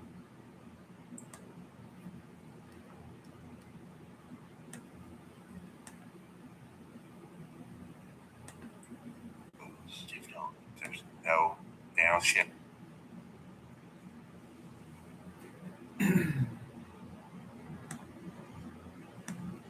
There's no brake pumping. There's no throttle blipping. They just go and they can't stop. And that's it. And I don't, it's to their detriment because no one fucking listens to them anymore, but that's what they do. DeSantis responded to What did you? Yeah, well, he is the first guy who's going to figure out in this new age that you have to tell these people to pound sound and fuck off. You can't give them. You can't reason with them. They're not reasonable. But the reason you can't reason with them is because they don't want what they say they want. What they want is chaos. That's what they want. No, break down the foundation. That's right. It's So gonna keep going through. right. You're never gonna make them happy. It's like when a comic apologizes. No, nobody. You think that's gonna help? Don't apologize, and that's the whole thing. DeSantis is going to be the first generation of comedian politician who says to CNN, "No, I'm not doing an interview for you." And I go, "Why not? What about journalism?" Like, you guys are going to hack this thing up and do it, so don't let the fucking door hit you on the way out. Also, nobody's watching. And nobody's watching. All right, let's wrap it there, Max and Pat. Brendan Schaub, everyone, this Saturday, Ice House. I'll be there as well. Brendan's going to light me in 45 minutes, but I'm going for another 20. I'm ready for that. I'll pull the stool up. like a cigarette. Light a cigarette and let's talk. That's this. Then the punchline, that is Comedy Club, is coming up April 13th through the 15th. Then go to thick.com. You can go to mcroll.com because I'm Turlock, Fresno, Vegas, Oklahoma City, Pasadena, Huntsville, Monterey, everywhere. To do that, until next time, have a pro from Brendan Schaub and Chris Max trying to say it. Mahalo.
What's up, guys? I hope all is well. Just wanted to jump into your energy and take a look at Aries love romance for the rest of March and in through April 2023, or whenever you resonate with this reading. Spread gratitude, joy, love, and light. Highest possible messages at this time. For personal readings, check out my website in the description. You can reach out to me through social media as well. See if we could get a little storyline going here. We have the Wheel of Fortune upright. If you're not Aries, you could feel free to apply this to your first house and look through that lens of your love life. The Wheel of Fortune is stuck, stagnated in the reverse position. This is an air of things have not been growing, things have been not expanding. It's like a needing an open sesame moment and some sort of master key to open up the master lock. It's almost like a phase or a stage has been closed for the time being. And it could be that in the meanwhile, you've been trying to heal and, um, lick your wounds and really kind of take out the swords. This has been a part of your strategy, though. I think that you've been cognizant and consciously, purposefully not jumping into something new in regards to romance, a romantic connection, or a relationship. And you may have even been to a fault a little bit, maybe even to a little bit of a detriment. I see self-sabotage here, Ten of Swords in the reverse. Spirit, can you clarify that? Why the Ten of Swords in reverse when I add these energies together? Okay, Ten of Cup in the reverse, lack of happiness. Actually, this could have been perpetrated to you by somebody else, somebody who had an air of egotism and or just kind of self-sabotage here. It could be that someone you considered a friend and that you were comfortable and vulnerable with, they thought that they were playing it cool or playing the high road or playing the better game or the better con, I should say. Not the high road as much as like arrogance is what the Nine of Cups in the upright is coming across. Okay.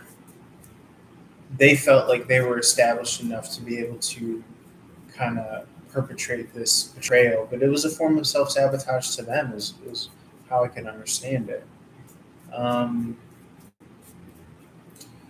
Let's see here. I'm just trying to recap here. So you got the Wheel of Fortune in the reverse, had stuck energy. Also points to the 9 in the upright position, which is off the top of my head.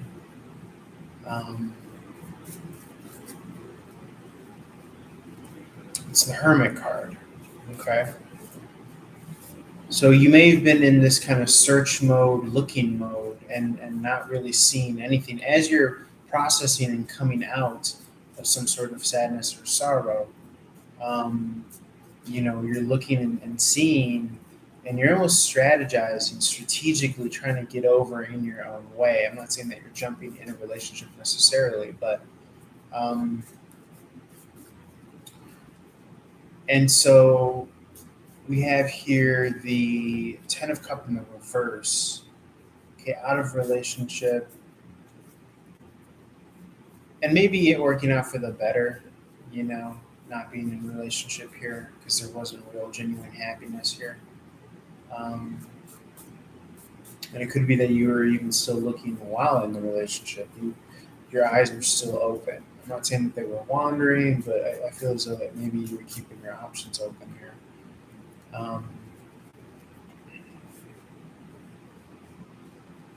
And yet it may have hurt because I do get this sense of comfort and vulnerability here, but I'm also getting this sense of like two-facedness, someone trying to portray themselves. Ultimately, I think you get the silver lining of emotional independence and working on that aspect, but anything else we could speak to here, Spirit? The 9 and the 10 want to offset here to leave us with the Ace in the reverse. So that is definitely more so self-love, along with that 3 of Swords in the reverse. There is a lingering sadness here. I think that there was like a deeper emotional loneliness that you experienced as a result of the end of this past romance. And yet, still, you are excited and you are open to the potential. You are seeing what waits, and you know that something wonderful is just around the corner here. Is how I'm really kind of seeing this, because for the 7 of Cup, you may have lost a friend, but the 7 of Cup is back into the ethers. It's back into the quantum potential of things. And so it's very much so an air of anything could happen still. Okay, and I think that you are definitely in the market looking for someone to fill that role for you, fill that slot. Someone who's more harmonious, less combative with the 5 of Wands and reverse position. Still someone that you could consider a friend here. And I think you're going to have a healthier approach as well this next time. And I think that that's what's going to lead to that 10 of cup here. The Hierophant is outside of wedlock. So maybe non-traditional. Maybe you have a non-common approach to your relationships.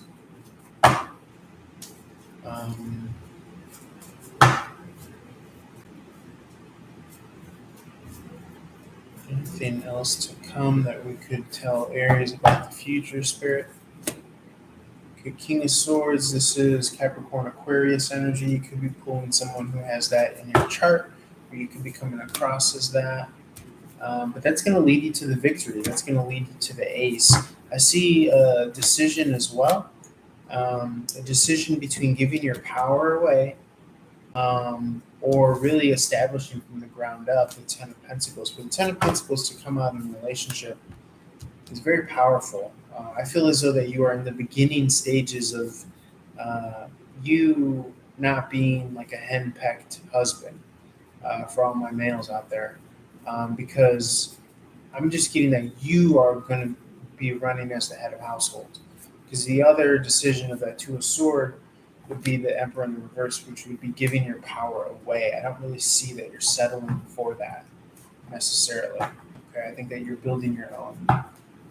You're building your own empire from the ground up, and time is not a factor for you. Okay, you see the King of Pentacles here in the upright. I just feel like you're shooting for the stars when it comes to your success and your own version of success, and you're really kind of taking the next possible step, and you're not afraid to do so. Okay. Yeah, you got your foot in, you got your shoe in the door, and so as a result, I think you're drawing eyes, you're drawing attention. Pisces, Aries energy here as well.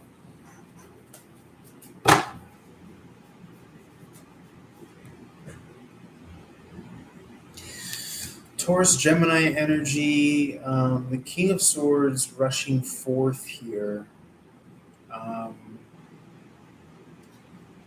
Feels somewhat combative or challenging to you. Someone rushing in, coming towards you. What's their intention or what do they have in mind here? Okay, rebirth. So it actually could be someone from the past. Okay, that you've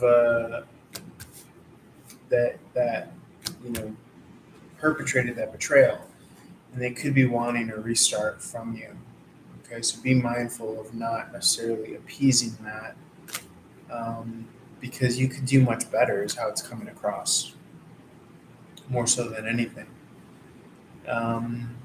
And it's like, why would you want to kiss the fish? You know, that would be doing an injustice to you. That would be doing a disservice to you. Okay. And it would also be, non-committal. Okay. So don't settle from what I'm seeing here because your wish is right around the corner. And it's funny. It's almost as if like, as a result of your fulfillment coming right around the corner, the fulfillment that exists outside of yourself, I should say, and maybe even fulfillment is too strong a word, but that prompts more like temptations or lesser options to come forth towards you, which is ironic, because you've gone through this period of silence. You've gone through this period of not, having any contact or communication, from what I can feel, and we spoke yesterday to traveling through this kind of energetic desert. There's that Two of Sword energy that I was speaking to.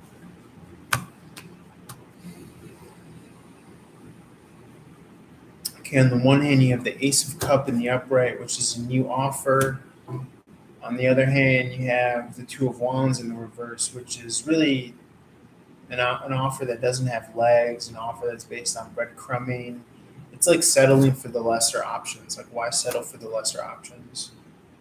When you have the green light, go ahead and run with this brand new start. You don't have to dip into the future. by trying to relive the past. Okay, you could jump full force into the quote unquote new. Okay.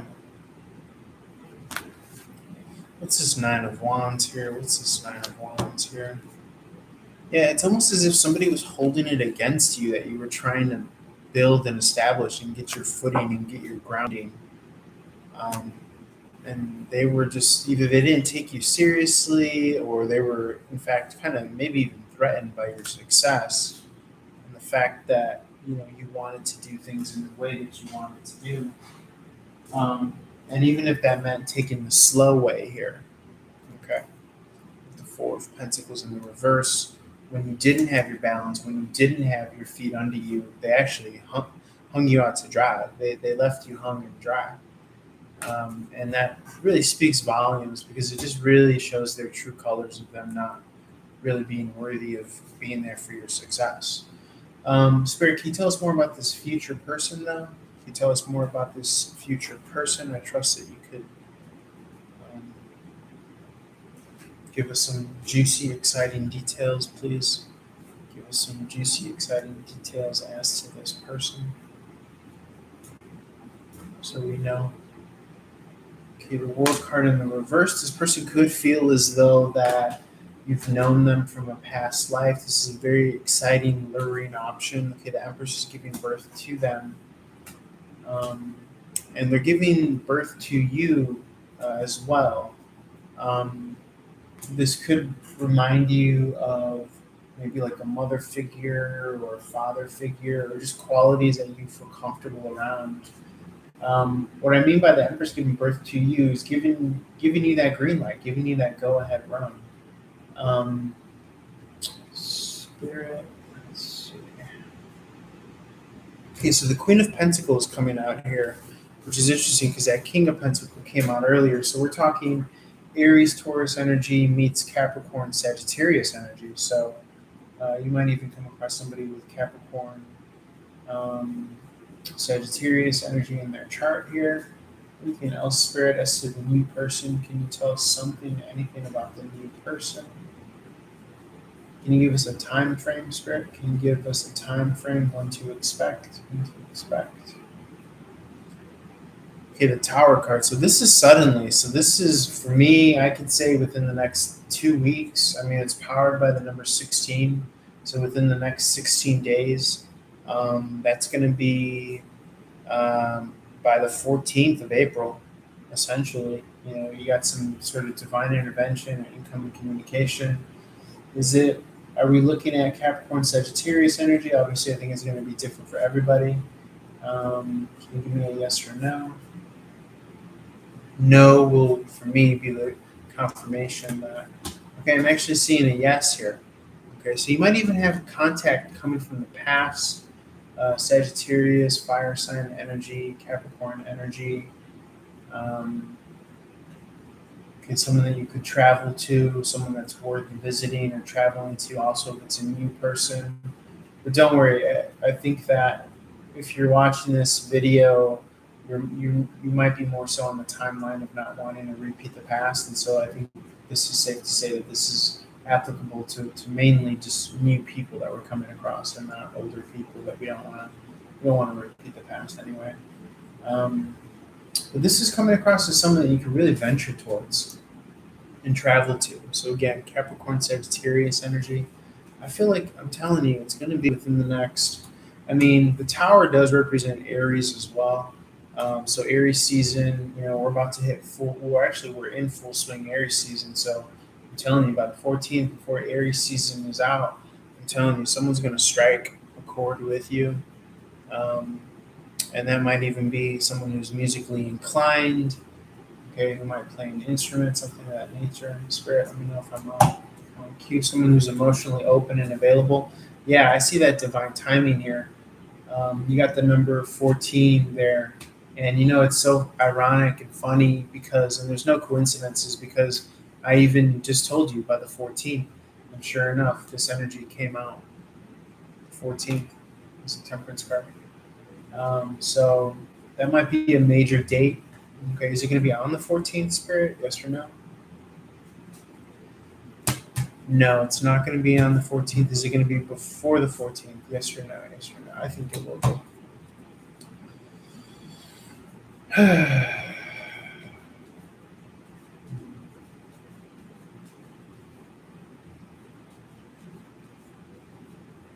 Okay, we're going to come into contact by this person by the 14th. I don't even want to ask that because I feel like it's a definite yes. I feel like it's a definite yes. Yeah. Yeah. The Knight of Pentacles in the upright. And that's even powered by the number 13. So we're all around that same range there. Virgo, Leo energy as well. Excuse me, it's powered by the number 12. So let's see. What's the Six of Swords in the reverse? I know the swords represent months. So it could be by May. Okay, you guys are into something. You guys are having developed this connection. It could be by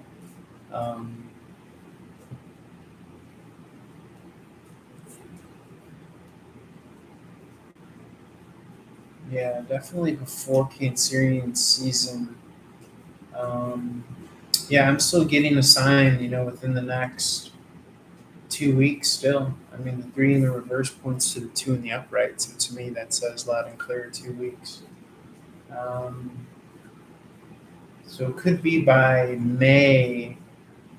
You guys are in full force with something. Spirit, can you confirm? Something stable. Okay. Yeah, someone who's been single for a while. I love how Spirit is still answering the other questions. 9 of Pentacles is coming off the market. 5 of Cup in the reverse is, yeah, someone's been doing the work. I mean, as sad as the 5 of Cup in the reverse looks, it is still about emotional processing. Okay, King of Wands in the reverse here. This is kindness, compassion. Okay, leading with kindness and compassion and joy. Okay, you have the moral victory. You're on the right side of history. You know what I'm saying? You weren't the one that was doing people dirty. So I think you're going to get blessed. I know you're going to get blessed big and huge.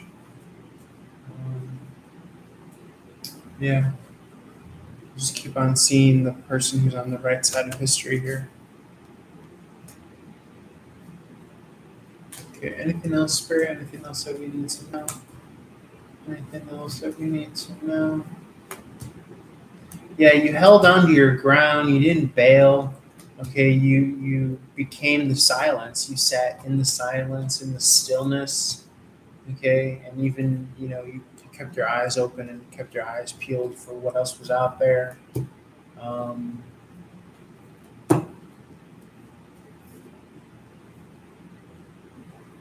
Yeah, you may have thought, you may have overthought a little bit here and there, but I'm not getting that you're worse for the wear. I mean, it's just something that you had to really process and really kind of, take away an understanding of what went wrong or what went right and what have you. I'm going to leave this at that, though. Feel free to reach out for a one-on-one reading. All my prices are on my websites. If you catch the live stream, you typically get special prices, reduced prices. So yeah, check out all the info in the description box. You can find me on social media, Rena Ventura, all that good stuff. And we're going to roll this on over to Taurus. If you're not a Taurus, you can apply that to your second house. I'm going to start a new video though. Thanks guys for spending time, and as always, holler at your boy. Peace.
just want a way to.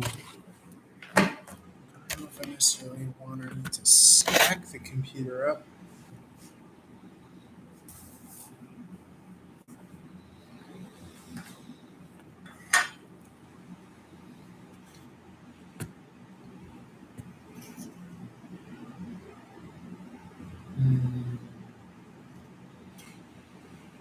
I wouldn't be mad at it.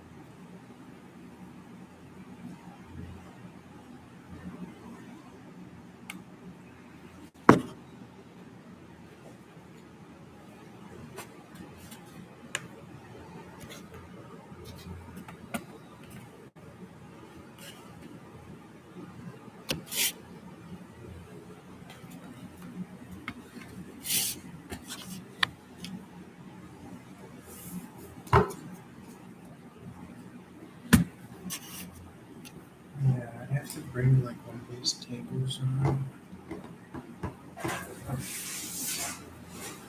You're ridiculous.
Yeah, because you want it like.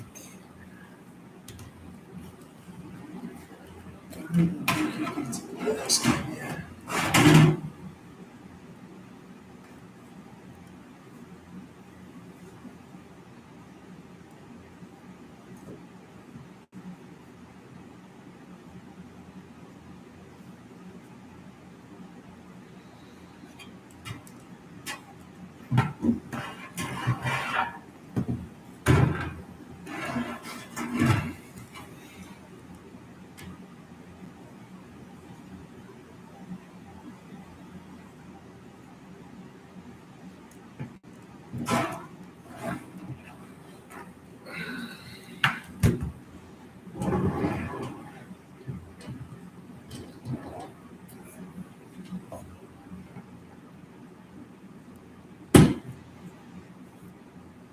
Unless you're suggesting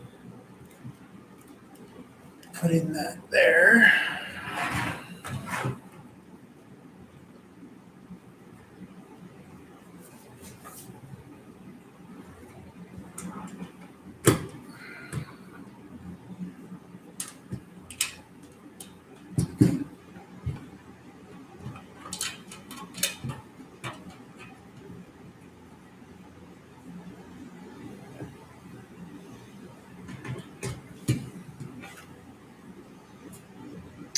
Putting this here. Viable? No.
What's up, Taurus? This is a little bit of a new setup. Just wanted to jump into your energy to speak to love and romance for the rest of March through April 2023, or whenever you resonate. Feel free to apply this to your second house in astrology if you're not a Taurus. As always, available for one-on-one readings, private, or on the live stream when you catch me at Ornagon Tarot on YouTube, channel that you're watching. Spirit of gratitude, draw love and light, highest possible messages at this time for Taurus. You can find me at Ornagon Tarot on all social media. And all my contact and info is on runninguntarot.com in the description box below. Let's see what energies for love, Taurus, March through April. Okay, you have the Six of Wands in the reverse position, the World's card in the upright. Let's see here. Definitely about completions, finalities, moving on. Okay, is what I'm seeing here. Not carrying baggage is also what I'm seeing here. An emphasis on lifestyle. Okay, looking towards a bright future. Somebody could still be missing you, could still be looking at you while you've resigned yourself to just completely ending things. Any hopes or dreams of, being with a particular person, they may still now want to be coming out of a third-party situation. But again, I'm not getting that you're seeing or wanting to hear from them or see from them. As far as you're concerned, you feel as though this chapter is over and done with. And yet I'm still getting this energy of second and third chances with the Judgment card in the upright here. Resurrection. I always say that energies can resurrect through people, through new people. Okay, they don't have to be the same people in your life. Anything else, Spirit? Anything else here for Taurus? Letting go or investing is this energy here. Letting go or investing.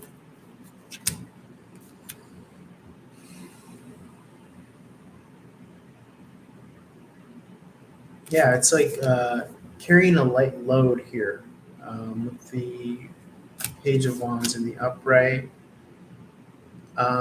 Someone decided to move on and travel, and it was a form of self-sabotage for them to like cut ties or cut their losses or divest. Okay.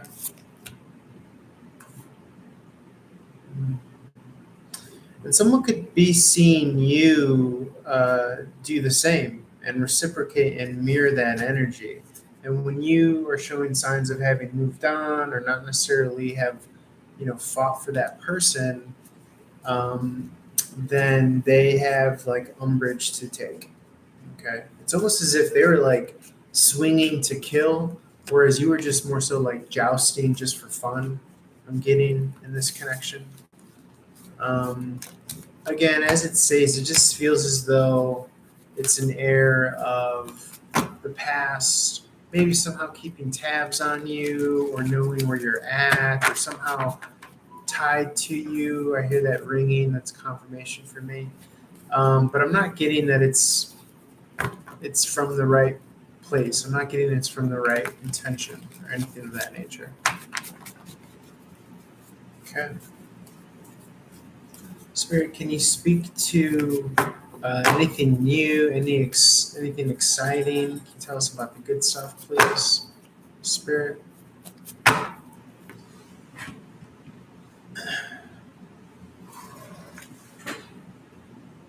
Okay, you see the Two of Pentacles in the reverse here. This is an air of juggling, getting your legs under you.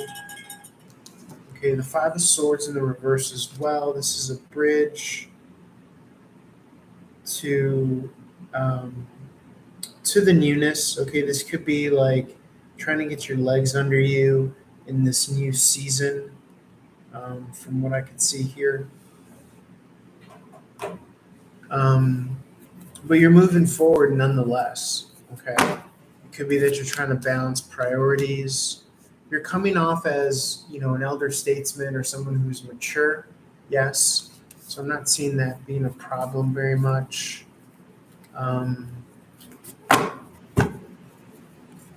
But behind that, you're still trying to kind of adapt to this new season or even this new rank or this new air about you, this new, I don't know if you would call it like, it's like just this new level that you're at. On the surface, you look calm and ready. And like I said, like an elder statesman, you're bringing about experience, but behind the scenes, you're still trying to balance things. You're still trying to get your footing. Okay. And I keep on hearing that confirmation. And, I think you're ready. I think you're ready to get back out there. I think that you're hitting your stride in a lot of ways. I think you're ready to become a novice, if that makes sense in a certain regard. Two of Wands is looking to the future here. Now, the funny and interesting thing about the King of Wands is that he needs to meet his match in the Queen. Okay? So something to stay mindful of as far as meeting your match. Okay? Is that, you don't want to settle and you really are looking for someone who is your equal opposite. Okay. Anything else? I mean, the Two of Cups is famously Cancerian season. It could also be an air of the next 2 weeks, okay, which in the reading before, we were seeing that within the next 2 weeks, we would see someone new coming. Of course, when I start a reading is when I start getting all the interruptions and all the distractions. So I thank you for being patient with me on that. And I thank myself for being patient with me on that as well.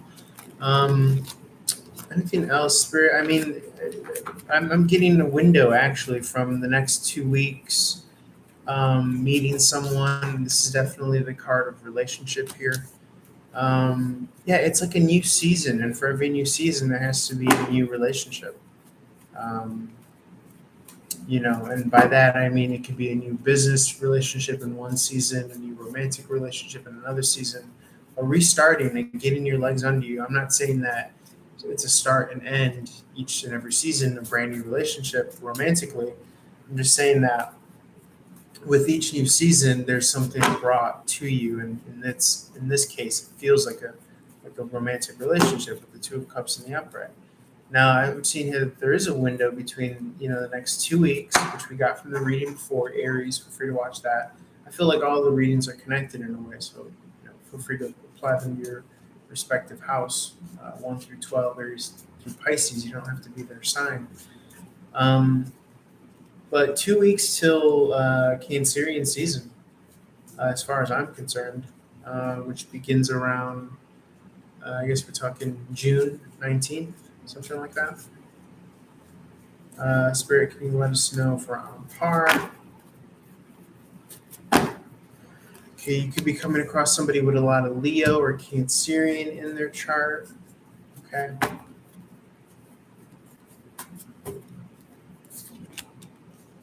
Somebody, I'm also seeing a third party situation, or maybe someone who's very much so consumed by work or has been consumed by work. But again, the perks of this is that they've kind of learned how to find their own form of happiness from the ground up. Okay, it's not really contingent on branching from person to person, jumping from person to person until you fall flat on your face. Okay. I'm getting that this person, or it could be you, the protagonist, still has many ties or pinnings to the past here. Okay. And so when you come across them, you'll have to be mindful of, I don't want to call it baggage. I don't want to say the baggage that they bring with them, but you will be mindful of, whether or not they're kind of involved with people from the past, or if where they're particularly at. And I think that they'll tell you. Hopefully there's going to be like clear communication as to if they fully close the door on the past or not. Okay. Yeah, this is definitely a new setup here. I wasn't liking the shadow that was coming across when I was holding the cards up. I got two laptops going simultaneously. The reason why I had this here is because I do appreciate, what this little laptop stand does for me. But again, if I have it propped up here in some regard, then you kind of have a little bit of a shadow here always. So I don't know how else I would do this unless it just wants to stand here on its own. Don't know, you tell me what you would like to do, laptop. And I will abide by you. But if not, then I'll probably just have to.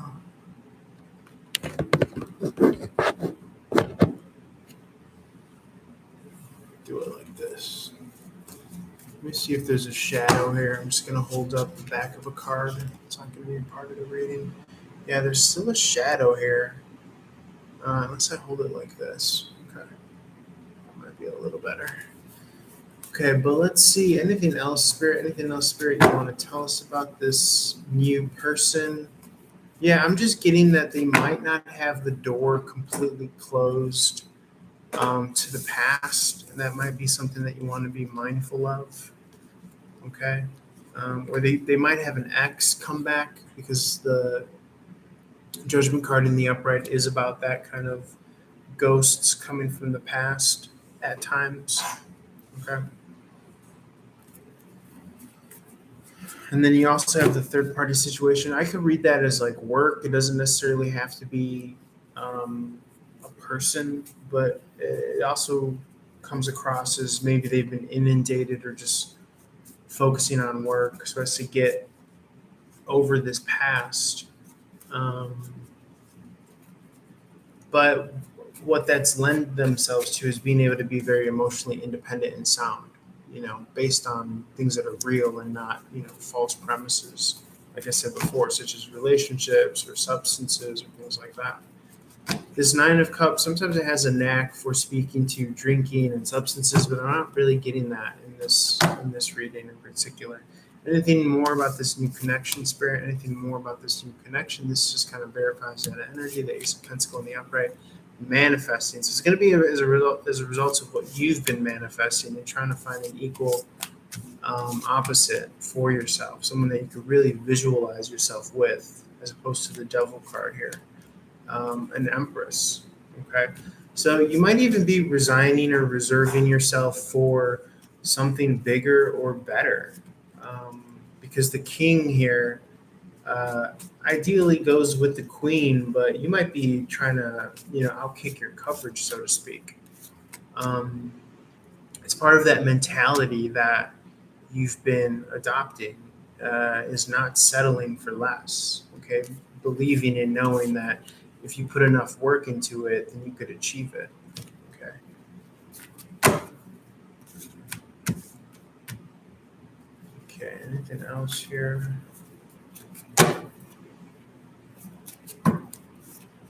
Anything else here that informs? Definitely lifestyle has to play, has to come into play when it comes to relationships and connections here. Okay, it's going to be someone that you want to see yourself being able to be vulnerable with and being able to rest and relax with, and someone that you feel comfortable over.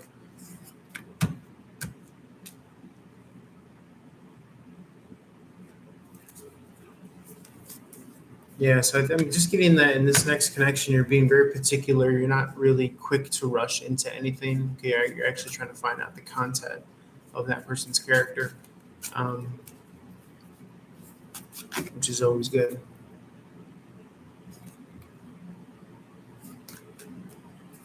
Yeah, I see no contact here.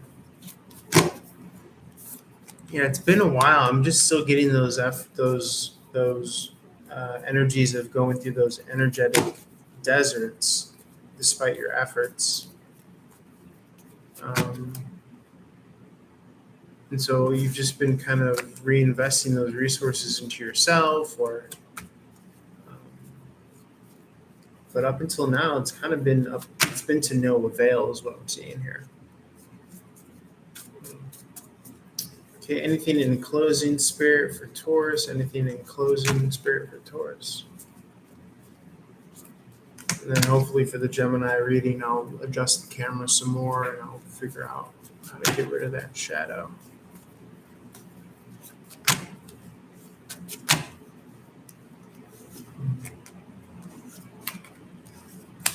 Yeah, you're gonna wanna like find someone that is compatible with your lifestyle, is what I'm getting here, more so than anything. And you're gonna want to move slow. Okay. But I do see victory. I do see success here. It could be that you have to choose between two people. Okay, the past or moving forward. I'm just seeing that, but like I said, I feel as though that when the past comes knocking, you know you're close. Okay, you know you're close to, and I feel like the final straw is you saying no to the past, and that's what bumps up this king energy to this empress energy. Okay, that's what helps transform this king of wands to this emperor empress. I was wondering about that connection as to, how are you like, not operating at your pay grade, but it's almost as if that spirit is saying that we're going to give you one final test and we're going to give you a choice between the past or the new. And depending on if you take it is going to be a reflection of where you're at, spiritually speaking. So something to keep in mind there. Thanks, guys. Thanks for hanging out. Thanks for sticking with me through all these malfunctions. But on to Gemini. Feel free to reach out for one-on-one. All my contact info is available as always in the description box and on the website runninggunstarter.com. Love you guys. Peace.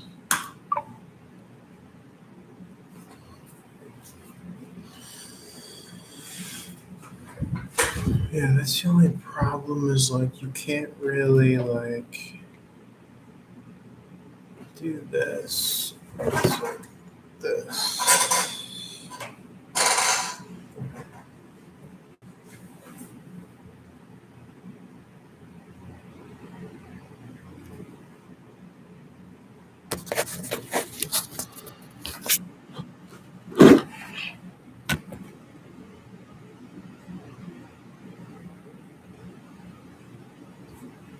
Yeah, the shadow's coming from that.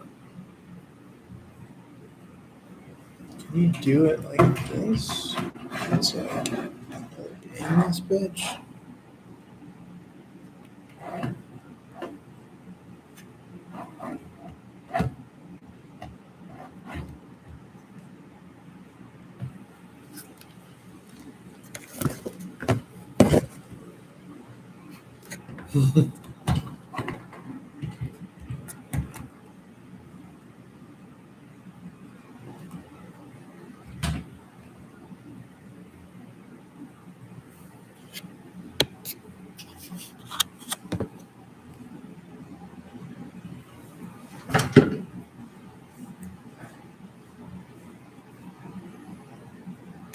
Also, does this go here or no? Why can't it go here?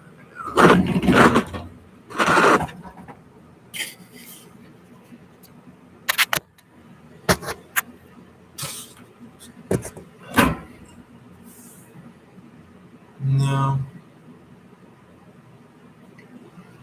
That really wouldn't work.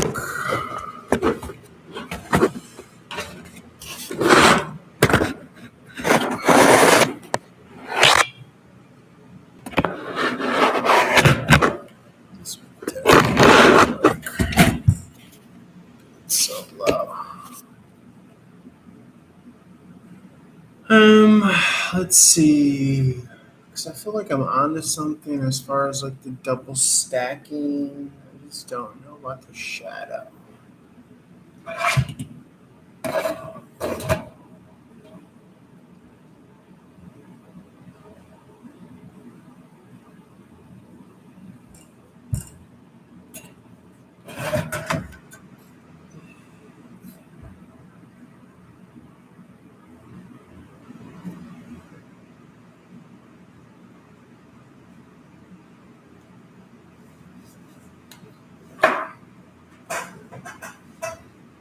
feel like you want to be like snugged in, but can't really do that in this chair. To be honest.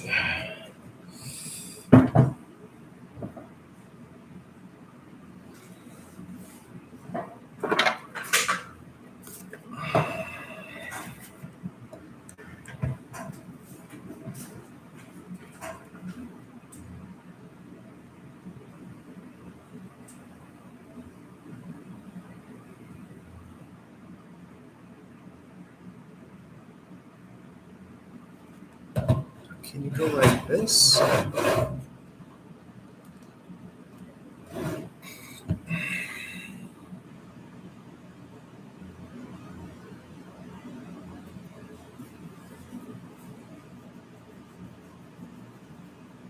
like holding up cards.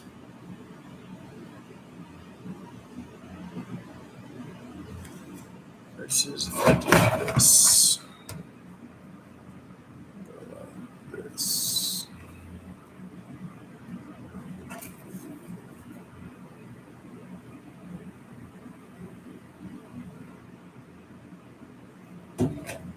So go like this as far as you can.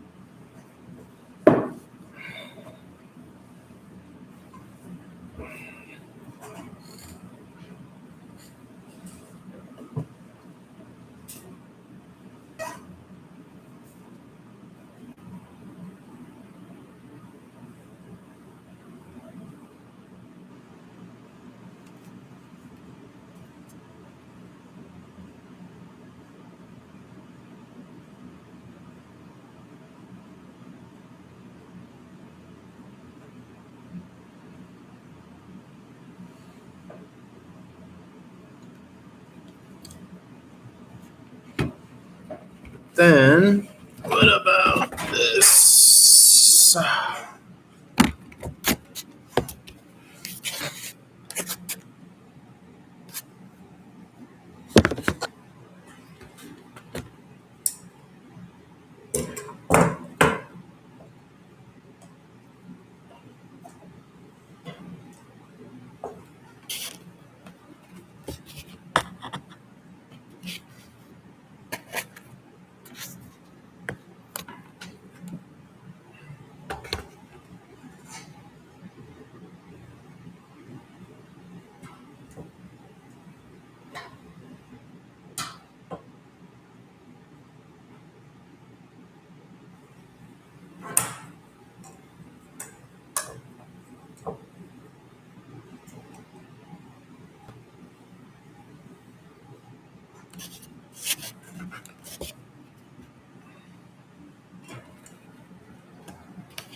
Way to push this folder back.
What's up, Gemini? This is going to be your love and romance reading for March through April 2023. Feel free to like, share, follow, comment, subscribe. Reach out for one-on-one reading.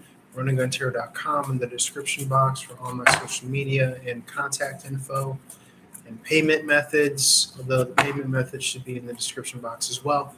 So reach out for a private, personal, one-on-one read, or if you catch me on the live stream on YouTube, Running Gun Tarot. There's a reduced price read there for live viewers. I try to go on daily. I'm going to be going on more frequently now that I got some backup.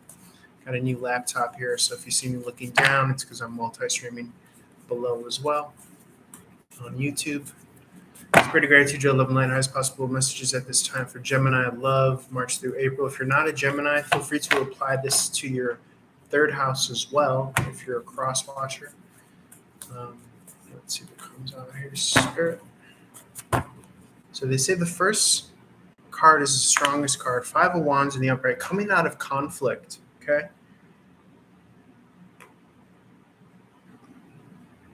I have to get my fancy voice on as I drink my coffee and I say coming out of conflict. So that's going to be your theme as far as love and romance. I mean, anyone walking into your life, you're not going to want to butt heads. You're going to want to nip things in the bud early and often. Okay, if there's no compatibility, you're not going to try to force it. You've been there, you've done that. You're coming out of overthinking. You're coming out of worrying here with the 9 of Swords in the reverse position. Because you have self-sabotage by trying to fit things in places where they don't fit, if you know what I mean. Relationships and dynamics. But you've learned that and you've processed that. And you're going to be very vigilant moving forward. Now, obviously, there's always a balance between not trying to overthink things. You don't necessarily want to fall on the spectrum of fearful of getting hurt here with the 8 of Swords, overthinking, 3 of Swords in the upright. This is that kind of concern, cause, not wanting to get your heart broken is an easy excuse to remain shut off from the world and closed off, and closed hearted. And so you want to make sure that you're not doing that as well with your approach here. Okay, but you want to call it out early and often. If something's not working, don't feel like you need to make it fit or work.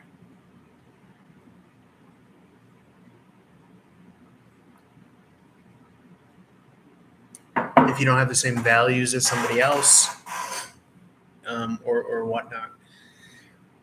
But I do see some consistency here. I think with that approach and that mindset, that's going to lead you to meet people that are really meant for you, stable people that share that same outlook, mature people that may have incurred some heartbreaks as well in their past. So they know not to fall into the pitfalls of rushing into something so soon and getting their heart broken. So I almost feel as though that finally something interesting that we're seeing here is the death card coming out after the lovers card in the reverse. So it's almost as if finally this saga, if there's been, twin flame soulmates, divine masculines, divine feminines to meet each other in the past couple of years since 2020, it's almost as if one route was to jump into the next relationship immediately, and another choice was to go inward and really develop your own kind of spiritual persona and relationship with source. So those that chose the longer way, I think, developed and grew by leaps and bounds. And that's finally that period of seclusion or isolationism is finally coming to an end here, from what I could see, for that death card to come out here after the lovers card in the reverse. To me, that's very apropos of a new beginning based off the back of something that was strategized here with the Seven of Swords in reverse and the Ace of Cup in the upright.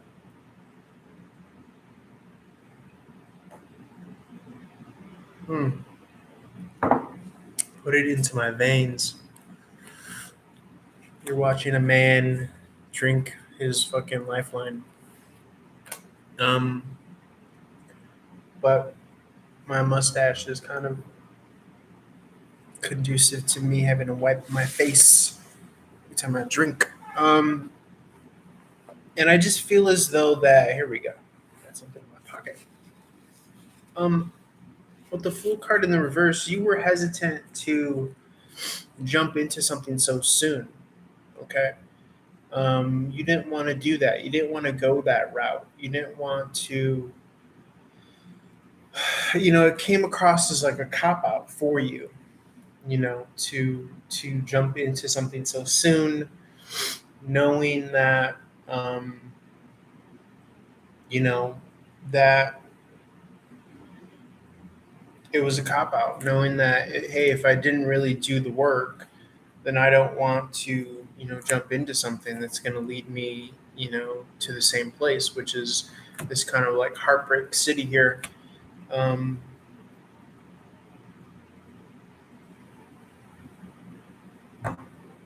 You would have rather waited and taken the longer route, which is what you've done here from what I could see with the star card in the upright. But you get exactly what you want, and you're not settling. Is what the payoff for taking the longer route is, because you're becoming clearer as to what it is that you want, and you're not willing to settle without kicking the tires and seeing what somebody is really about, as far as their, their value system. Okay. And that's what the pentacles represent. They represent our values. And so you're over and done with that. You're over and done with your values and your worthiness and your what you care about being kicked to the curb and or not considered. You showing effort in a way that's particular to you and that not being acknowledged, you're done and over with that.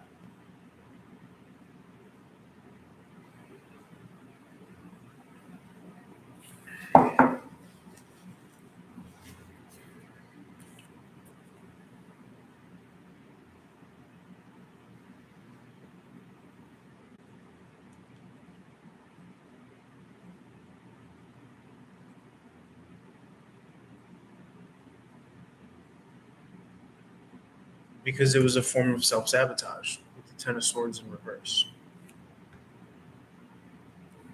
And so you're done with that. Seven of Cup in the upright. And you're going to be taking your time next time you find or see, what it is that you're trying to find or see in someone. Okay, but you're manifesting nonetheless.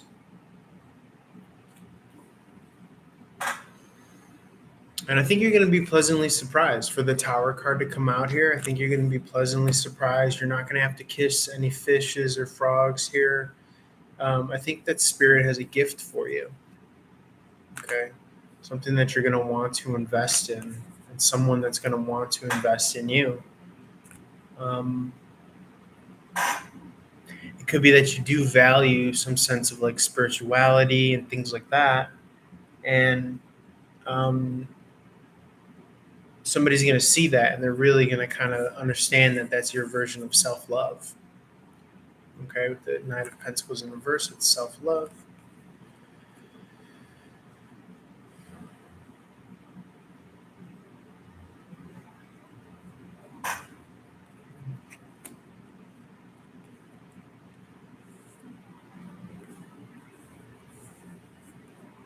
Yeah, you're waiting for your emotional counterpart. Okay, with the King of Cup in the upright position, this is waiting for your emotional counterpart, someone who's on the same wavelength as you as far as emotional maturity. Okay. Yeah, I see you coming off the market. That's what the Nine of Pentacles is. It's coming off the market, going by non-traditional means or methods by which you might come across somebody. Okay, but I see victory and success here. I mean, I'm telling you, man, I feel as though that you're going to be garnering a lot of like green eyes, a lot of jealousy here, for some reason or another. With the Queen of Wands in the reverse, this is going to be no more of like, looking to others and wanting and hoping, what they have. This is full blown, them looking at you and maybe even, surprised at who you landed with. We talked a lot about like outkicking your coverage in the last reading here.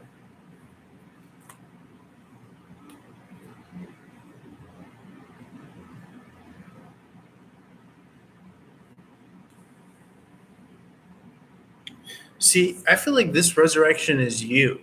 I'm getting that this resurrection is you. Like, I'm bringing sexy back. Like, that's the coffee head, right? And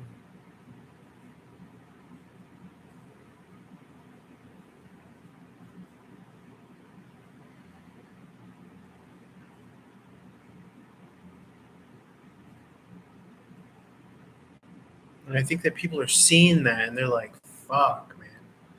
Like, it's almost as if they like. I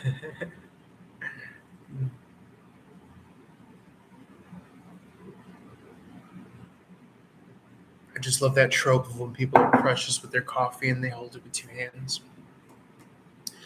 Now, this might sound crazy, but it feels like somebody was like, they didn't want you to make it towards a certain place in the year or in the season or whatever, because that would have almost like ensured that like your downfall or your lack of success. But what I'm getting is that you made it. You made it to that place that they didn't want you to make it. Okay.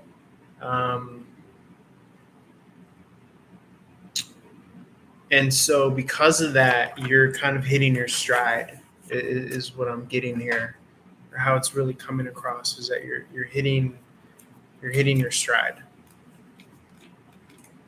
And I think that anyone that's rooting against you or what have you, they didn't necessarily want to see that for you. Because I feel as though that would have meant that, that would have ensured a certain amount of success, or that meant that you were going to like, keep on going despite whatever.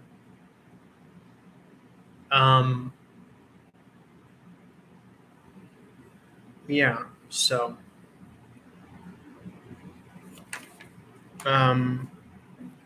and so that's for like the past, or for maybe, I don't know if you want to say haters, but that's what they kind of, I think, in the back of their minds were like ruminating about, is the fact that like if you kept on, then that eventually would have led to some sort of like, you didn't quit, you didn't pack up and go home, and you made it on your own kind of accord here.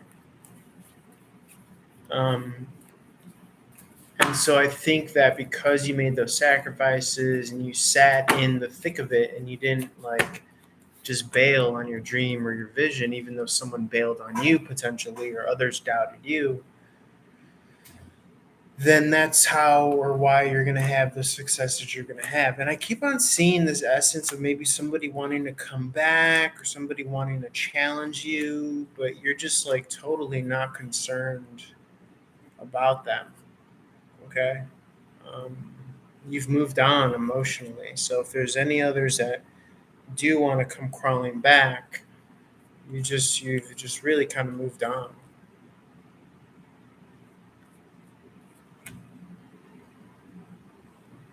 Like, I don't want to say that you had to wait for this connection, but I'm getting that you did anyways. And it's almost like apropos of like when all of this success is about to hit you.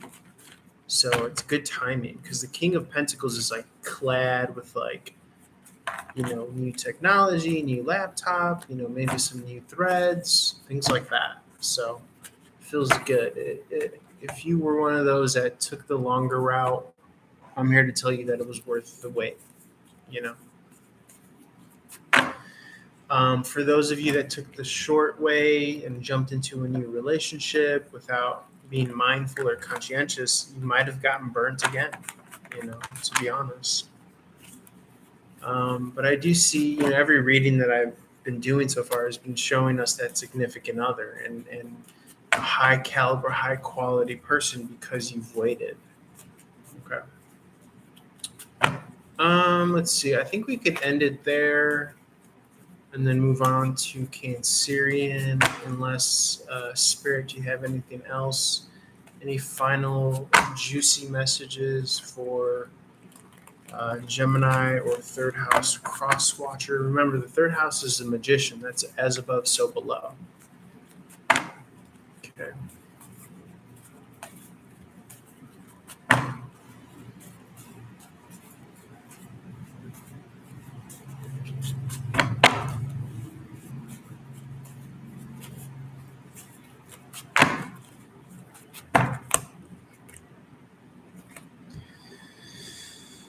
Yeah, I just feel like your spirit team is like going to bat for you. The Nine of Wands is like your spirit team. Like, they have your back.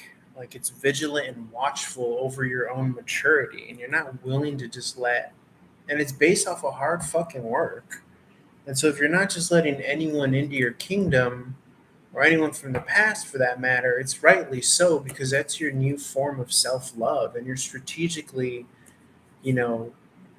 being this way for a reason, okay? Because you have been betrayed in the past, and so you're just not going to let anyone who's anyone, come towards you and try to like, knock you off or misdirect you or misguide you or, disrupt your peace.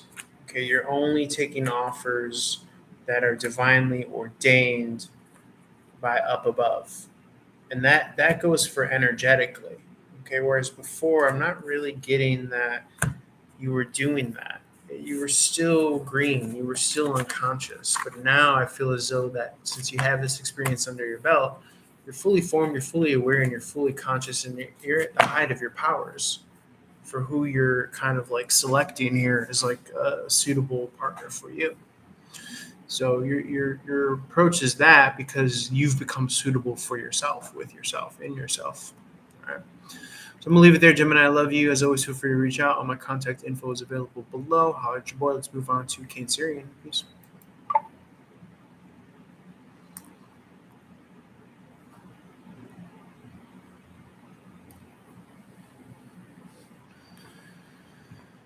Messages. What kind of messages are you talking about?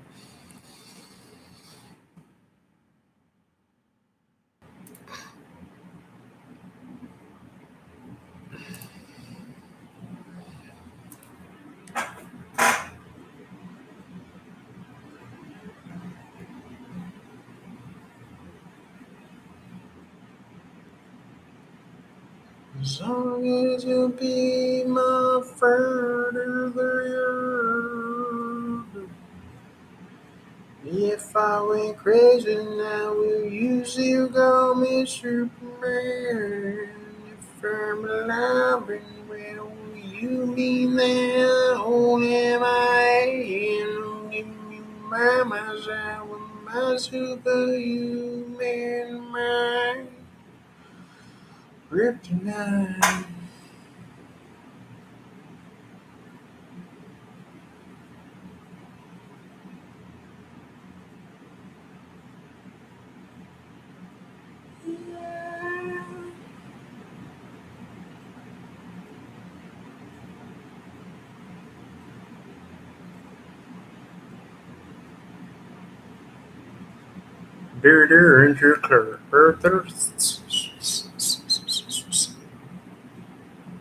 I'm being by myself, my superhuman mind. Wow.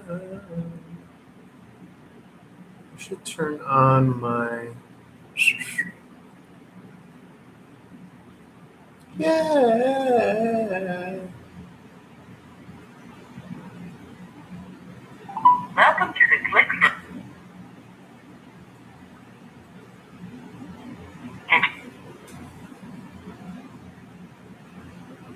to check your availability to your availability status is now turned on. To check your bye now. Son of a bitch. Chad Colgan. You son of a bitch. I'll change you by my side, but my superhuman mind. Yeah. Fuck it up. Fuck it up. Fuck it up. Fuck it up. Fuck it up. Fuck it up. Way ahead of you. Way ahead of you. Never met it. You never liked you. Even though I fucking saw you. You try to like Mike you. I fucking found you. I'm a Babadook. I fucking famish you. Ravish you. Leave you in a trash can and do fucking things that you and yours that you would never even have explored in your deep depth of a nightmare when I open up my fourth chakra. I'm coming at you to fucking cut your head off with some shears. That's decapitation. Keep it biblical. Mark Matthew. That's manifestation. This motherfucker earned himself. He earned himself.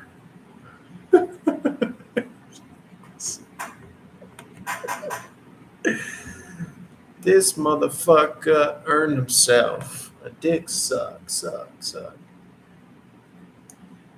Keep it biblical, Mr. Mental Q. Keep it biblical, Mr. Mental Dude. I keep it biblical.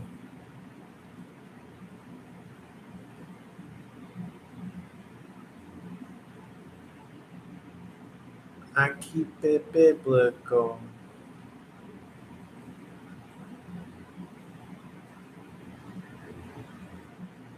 Gold. I keep it biblical as I'm all over. I keep it biblical as I'm all over all these centerfolds. Hyper religious, you bitch ass niggas is superstitious. I be saying bad shit, man. That's premonition. Nope, I'm walking up a ladder shit. I'm coming at you on a mission. Mission impossible, mission improbable. By my biologically astute, evolutionarily sound fool. I fucking did that shit. I fucking knew it. Rubik's cubed it. I fucking lined up the qubits and hit the fucking 8 on the break. Okay, all day. First day, I smashed, pass, hit. If I wanted that ass, I fucking take it. Shit. Oh man, I'm coming at you like this. Good. Oh man, playing magical manifestors. Haters in the wake, but they just can't catch this wave. Coming at you, manifestation like a mage. Okay, no hesitation. Yep, I'm on my earning banks. Shit. Swing bats, I can say. Go. Yep.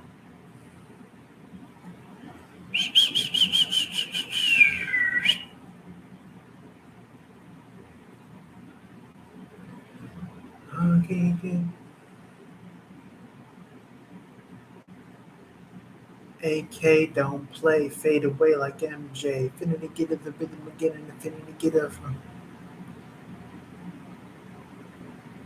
so good.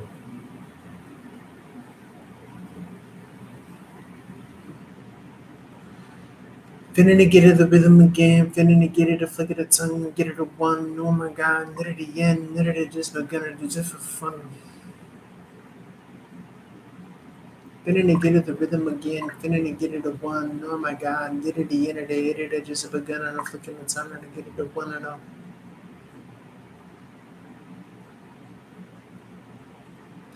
check it out. Check the fucking method. Yep, a fucking bread kit. Yep, a fucking mention. Yep. It's a freestyle, run a mile. Okay, and I compile. And I'm gonna get it a rhythm again, and I'm gonna get it a looking for the bitches that's motherfucking close to me. She a funeral director, man. She got the most from me. I'll keep you by my side with my superhuman mind. She a student. I rebuke the bullshit. I'm coming at you. What the fuck is solution? Yep, I got that moosh bitch. Yeah, she want that mushy pork. I'm coming at you with this dart. Yep, fucking snort. Yep, I go to the decks and I fucking import, export. I'm super nice with it. Like a fucking slice with it. With a fucking knife with it.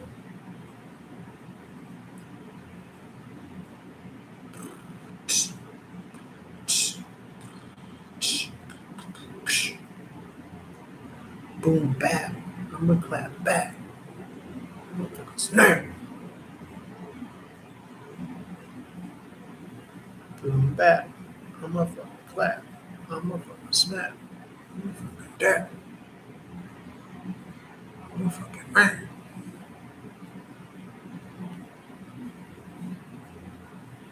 So I don't like how pink or red the fucking thing is. Damn, bro. Good, boy.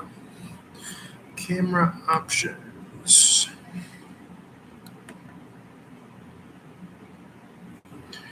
Is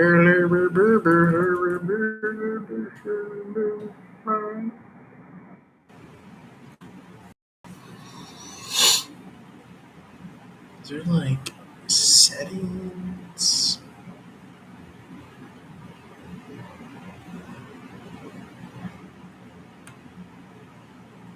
Camera.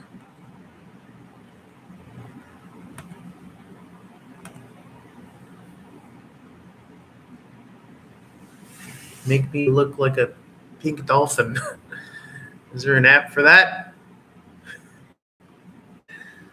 Make me look like a pink dolphin. Damn, she like that pumpkin pie. She like that pumpkin pie. Pumpkin pie. Package handler. Yeah, she like that pumpkin pie. Pumpkin pie.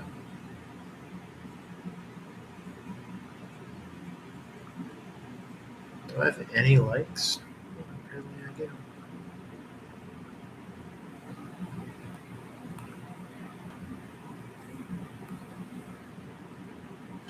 How do I get the best out of this?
Oh, okay.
Is that better?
Why is it specifically when I'm about to do something? I don't understand.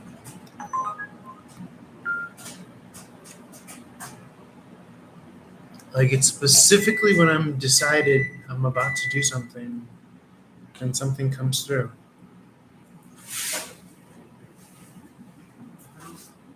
Someone fucking watching me and like conspiring against me? Like I don't understand.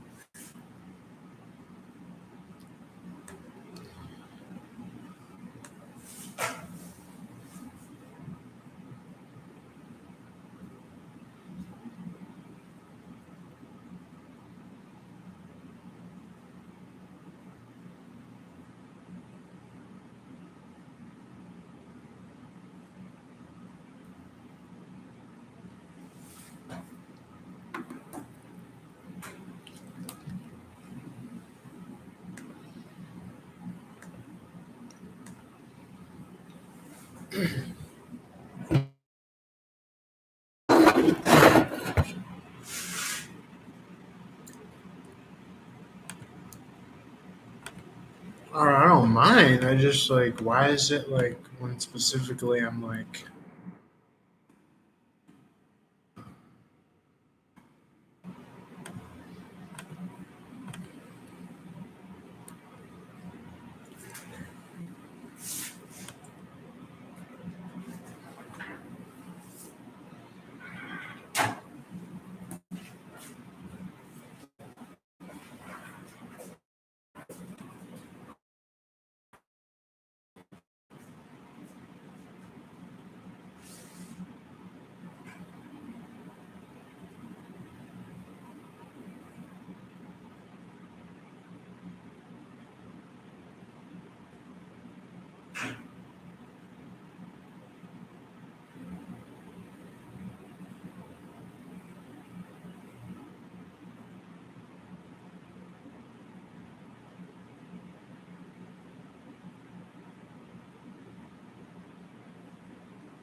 Still no official motive in the case of the 28-year-old who killed.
guys, big.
It's taking place in my building.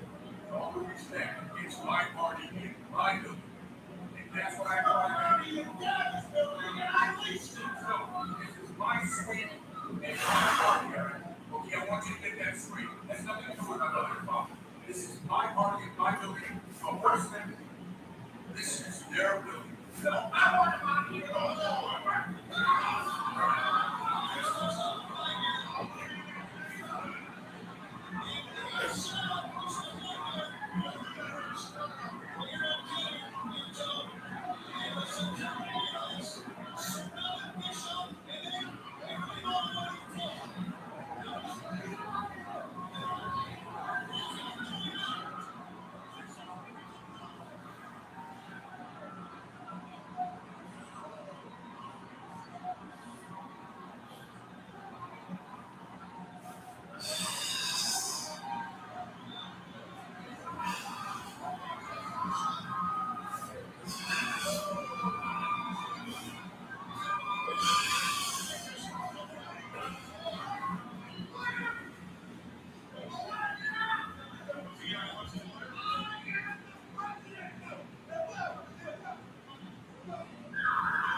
Yeah.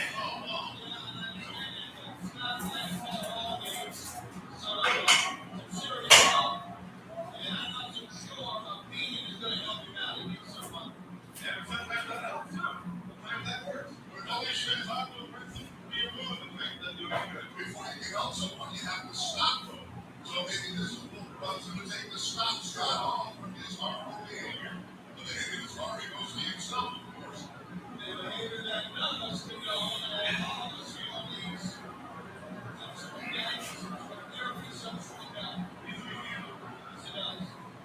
It's like boats here, and we come in. That's important, not boats. Back into the ropes he goes. Yes, I can come in up your back end. Wow.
After what's happened with the NWO Black and White, Terry Bishop and the Big Special Horsemen, now that when we go the Horsemen, they're going to be out again.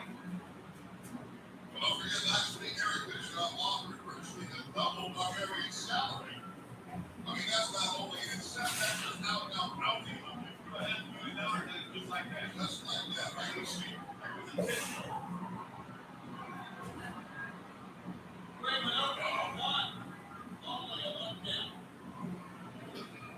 And get also get out of that enables. Well, Mark can continue to back of the head and put it back down the net once again.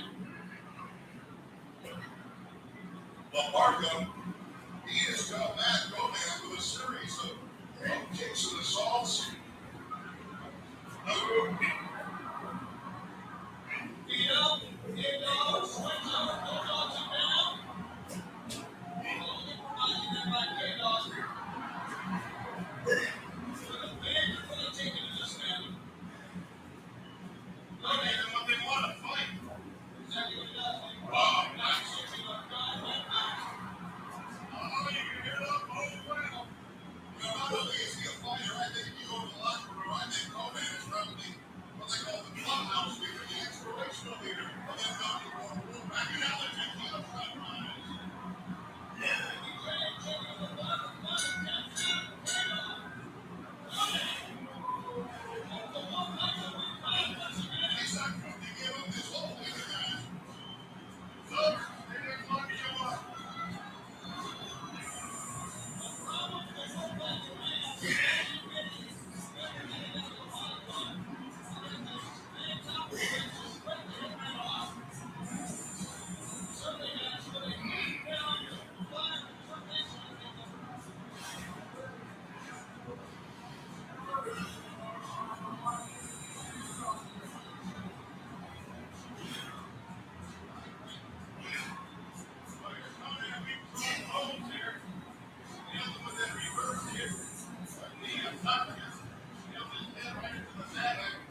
What's very important, there's no title at stake.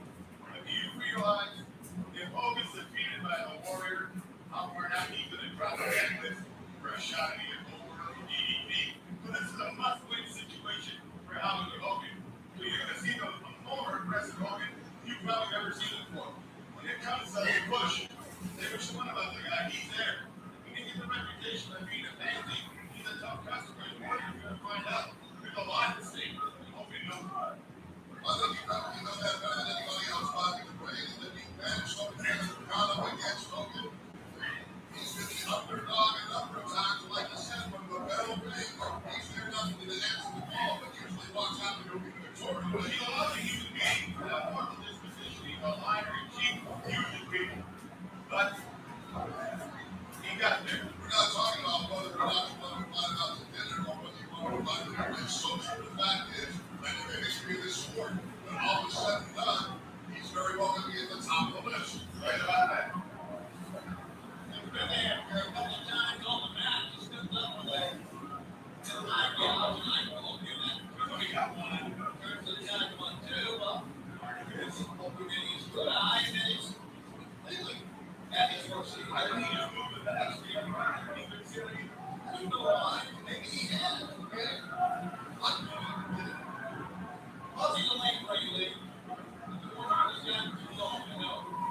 This is a situation, I think, between one guy who's got something to prove and with one guy who's got anything to prove. Riggs is trying to prove that that was all championship war. And Billy, I think he's got anything to prove. This is probably the toughest guy over in this sport. Some big by Riggs. You know, here, out late some night, you see a bunch of bugs coming at you, you look around the room. I like to see Tony's face. Like to know he's on your side. Yeah. Hey, certainly would be a guy that would get with me at all times. My friends. But then they get with you. Whatever you go out there tonight. You're exactly right. You turn around, there was a bunch of bugs. And then you turn around and walk around. I got you exactly where I want you. I want to run. All right, boys, let's go. I think it also works against him in the ring. Look at the ring and get him a low rate to ring it. So she's got to subscribe to him. I think that's what's best for him. Get a full-on ring and twist him down and then just mouth his way through that. It'll let you Larry and just one straight right out. Big Billy Pryor, one of the toughest fighters in this world. In this sport, and the big drop off is over. What's up? And we got 2 down. No, I didn't.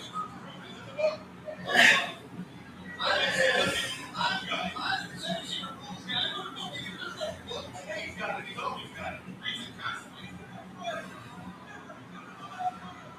Well, you know, find the hair. And that chin that went to a very solid into that ring. And Billy, there was something coming in the damn inside. Man,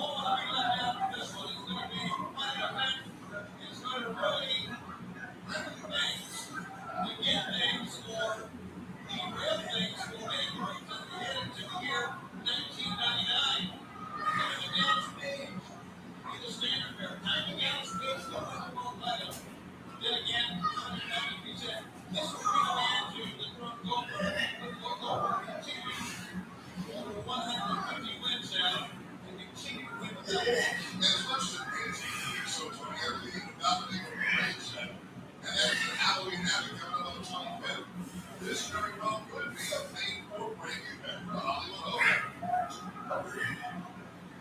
There's been so many things that Paul, so many things written about the Warriors arrival and the high beaches of playing. Oh, obviously, the cycle, the capturing, so to speak, of the cycle, under his guidance now, becoming his own man. That's what you're talking about, Bobby. Taking it down. I would venture to say, though, guys, there's a plan that will work somewhere. Either Campbell, Bobby, or Hogan, and I'm sure the less than 25th we see that plan unfold. That Warner's been busy in Hogan's.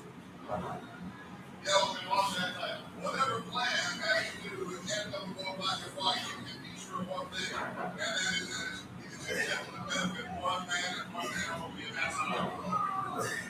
They said it was trying that time, but defensive move by Briggs.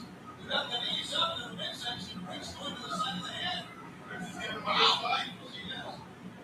Okay, look at the young man, former tag team champion of the world, with everything to prove tonight on Thunder. He's trying to go a high impact move against him. Finley, I didn't think it was that hard, but he's very successful here. Bobby got him over. No line shake on Mr. Point that time. Then the side stepped in. And that just reminds me of the ace in a fight. I think he's going to take a pop back to the well. Oh, man. Good night. Correct. He likes it that way. This is good. He likes it that way. He likes it that way. Fight today. No, we're not going to fight today.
No stranger to high-profile championship matches. Tuesday last month in Yokohama, Japan, and he challenged Jushin Thunder Liger for the IWGP Junior Heavyweight title. That's New Japan's version of our Cruiserweight Championship belt. And tonight he has to face a man who has taken Jushin Liger's famous finishing move, the Shooting Star Press, and perfected it and used that move to gain a new CW World Cruiserweight title, and that is Jushin.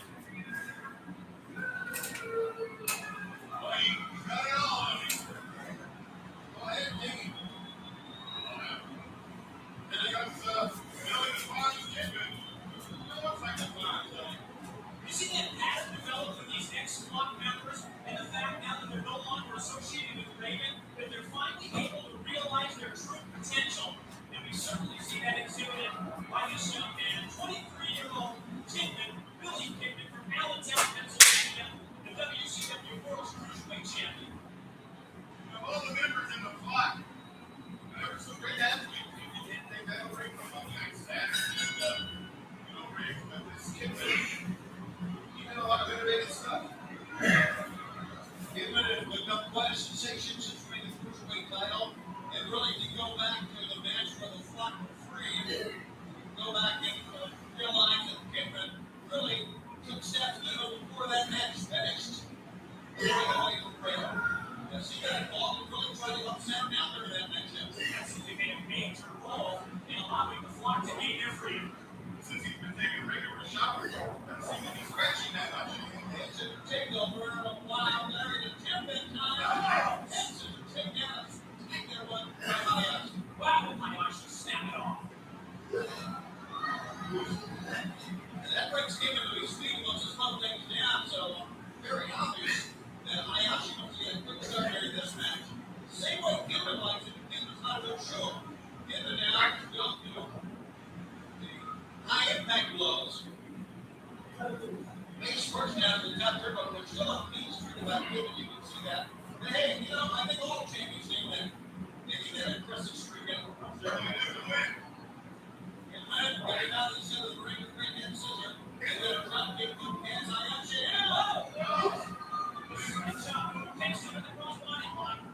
You're talking about Main Street when you need it. A lot of guys never had that Main Street. A lot of guys never made it to the top. A lot of guys never scored a title or were recognized in this way. They were real tough guys, but they just had that one thing lacking. And you get a guy like Kidman, he's not 6'5" guy. That's 300 pounds. But having that Main Street, it makes you a big man. Almost got down to 2 counts. You need that. You need that deep base. You need to be able to say, hey, I want to go into the big match. I want to put it all on my shoulders. And be very aggressive. Kidman's at all. Where's he going to take that in this suplex? I don't know. Hayashi with the brakes on that one. On the wild road, there's a table on Kidman, who comes behind Hayashi and now Kidman. Wild swing and missed. And Hayashi trying to belly landing on the outside, and he ended up not winning. He able to see the rail. This is the first time Kidman's had an opponent that is an equal size, but Kidman might have got here and down bigger. Hayashi! The suicide dive in the first time, like twisting and in-air and connecting with a cross-body block. With Kidman is walking and crashing the concrete. That's been down there quite a while. The effort by all these athletes to move up the ladder in the cruiserweight division, that man has been making even emotional. He's a man who hasn't been able to make the weight class, and that's what Disco and Porto has done the last couple of months. He and Cabrera not seen eye to eye, but he and Kidman have had their relations in the next couple of weeks. It just shows you how competitive that cruiserweight title situation is with everyone gunning for a shot at Kidman and the championship belt. Hayashi waited to get them down to his feet and spend a little energy to get up. And Hayashi wanted to kiss him his own. Almost daring Kidman to hit him. He got it. And that was a great 9-pin karate shot that put Kidman down the mat again. The mentality of Japanese wrestling is they feel better when they're being beat than if they're being hit. That makes them stronger. They gotta take 12 shots to be able to stand there and take it. And they ain't one good. That's the mentality. It's strong, And this 25-year-old Kaz Hayashi is a very interesting story. 6 years as a pro, but the first 5 years of pro wrestling, he spent wearing the mask, trying to forge his own identity as Kaz Hayashi in Pro Championship Wrestling. What they do you? Cheer you. But they say you. I don't even know what to say for that to be like that. I don't even bring you into the conversation. I have no idea. I really have to. Oh, you got you, you mind? Oh, go ahead. Yeah, I got you.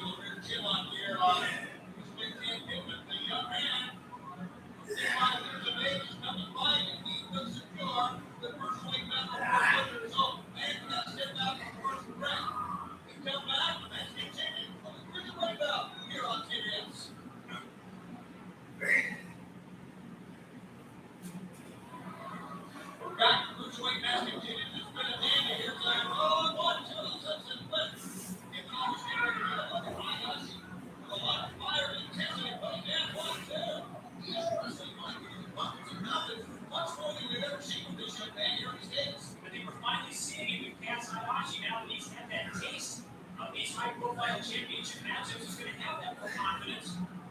And what an opportunity it is for him to prove himself back here at World Championship Wrestling. He's going to slam in the corner. Another high-risk move. Yeah. Taste of that American dollar. You got to pay for it. What's the situation with him and Sonny Ono?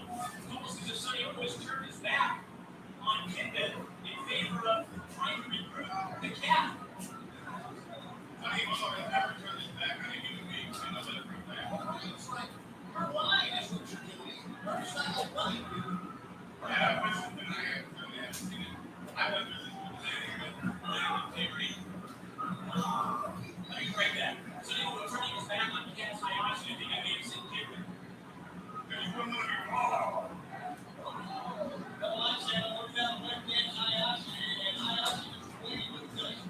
Very, very intelligent wrestler.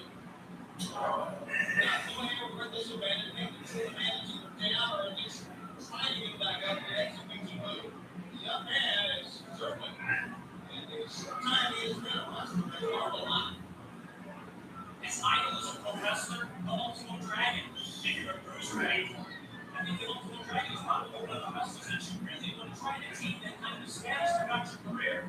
Going up top.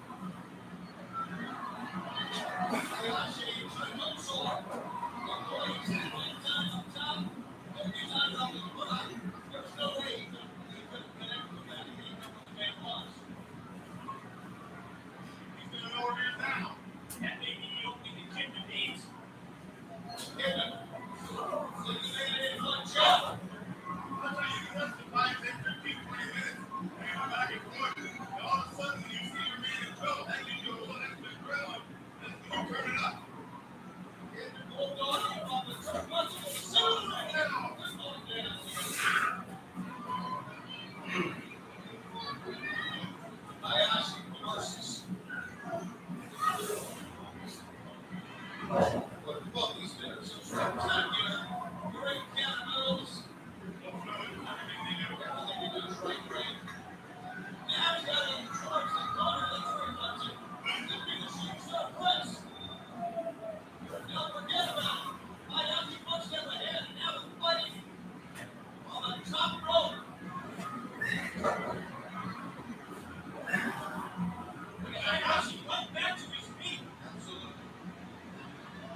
might you coming? You need a kinder, gentler, dumber doll. Me? I'd show you what it's like to get your head twisted off, your arms and legs bent and broken. When I'm done with you, I'd let the dogs chew on you like some old shoe. How would you like that, Ricky? You got something to say? Say, you ain't got nothing to say. Get the heck out of here. I'm here to tell everything. And if you want to see a real pro at work, you should go and see my new movie, Pride and Chucky. It's October 16th. And I want to give you some advice. Don't mess with Scott. See, what I really want to do is Scott's leading my next project. Chucky's trying to get even.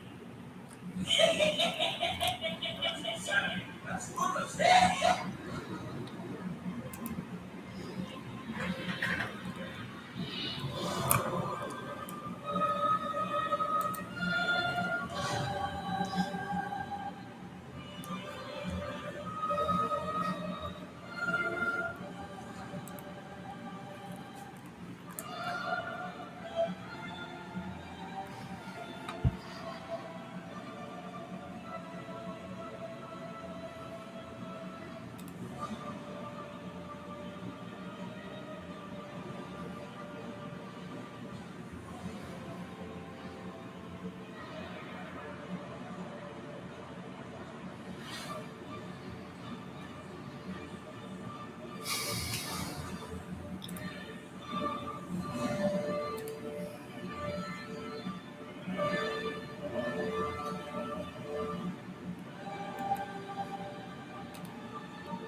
They don't lie. I am the greatest.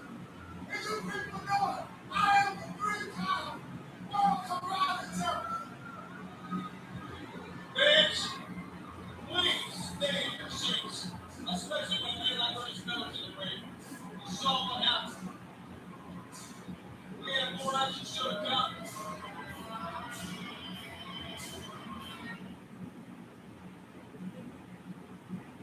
We're back in life today. This thing with Jackie is very bizarre. You hear his laughter during the promos for Halloween. What does this all have to do with Halloween? Well, Tony, I don't know, but we've seen some awfully strange things in the 3+ year history of Monday Nitro. But this past Monday, Chucky up on the big screen involved in a conversation with Big G Okerlund and the dog-faced gremlin Rick Snyder. That one really took the cake, and then how about Chucky claiming he's going to be the director of his next movie, and then the star of that movie is going to be Big Papa Pump, Scott Snyder. It just gets more bizarre by the minute. Chucky G will be open some off years everywhere. Brian and Chucky, I know the fans around the world will be waiting for that. As we await the arrival now of Cal Jr., we'll let you know the pay-per-view in November is World War III. November 22nd, tickets on sale tomorrow morning. And the Palace of Opera House Black House before you can do the now take advantage of locations. Plus, you can be a list of this character show the Electro World at Opera House Let the Ride tomorrow, 4 to 6 p.m. Tickets go on sale. This coming Saturday, our next big event in Pittsburgh and the Waldo Center will go on sale. That day is Saturday, November 7th. Tickets and the box office and ticket matcher, Larry's best known Electro World will be at Nashville Record on in Sheffield Village Mall. Saturday, 10 a.m. to noon. The tickets go on sale Saturday for Monday Night Raw, Grand Rapids, and the Animal Arena. On Monday, November 23rd, tickets, the box office and ticket matcher, Electro World will be at D.W. Walker, River Road, Saturday, 1 to 3 p.m. on Monday. It really is almost like party-like a festive atmosphere, and those first day on sales. So important for the fans to be able to bond with the stars of World Championship Wrestling in the NWO. Hang out with the other wrestling fans in your area. Probably most importantly of all, get the ticket that you want for that upcoming major WCW event in your city. Right now, we may get the best ticket with us, so he's right on the edge of the ring. Maybe real close to the Nitro. Yes, that's correct too. This is certifiable. He's nuts. Did Jello join the elderly open? Not yet. It was Psychosis Monday. I believe so. The joint Uncle Eddie's Latino World Order. Well, what wonders? The Rick the Jumbo Guerrero Jr. has been knocking off opponents here. Probably would be a great addition to the LWO of Eddie Guerrero. This is just another prime example of how the contention runs so deep among the cruiserweights. You know that the executive committee members are going to be taking a real close look at this matchup involving Jumbo Jr. and Prince Ikea. When they look at future contenders to get them. Based on the recent history that Eddie and Jumbo Jr. had, I'm not so sure Eddie even wants Jumbo Jr. in that LWO. It seems as the past couple of weeks they were almost getting along. Maybe they put bygones behind him. The family thing, you know. Yeah, the holidays are coming up on a couple of years. Prince Ikea, the former television champ, sitting in. The young man Ed, Java gives his horse and gallons off in the sunset here. Prince Ikea has come back at 100%. He was out about 6 months jail with knee surgery. He looks better than ever. He's a great shape. There's no question about that. But the guy's talking to a horse and a stick. You know that. You see that. But I mean, that's odd. Well, it's happened for so long. Let's be honest. We're wrestling announcers. We've seen many odd things throughout the years. What's another odd thing, right? Just all I'd like to see it. I mean, you've seen him go for so long, and that stuff's bothering you right now. I've seen him come out. I've never seen the clock do it to him. That was a conference. It was a strategy session with Pepe. And the funny thing is, though, this is the smartest one in the ring. The center of the ring, Shadow calls for inside game, come back in. We've seen some great battles here tonight, but nothing compared to what we're going to see in 10 days. In the greatest return match in sports ever witnessed. You're going to see Hollywood home and away once again. What will happen this time? There's a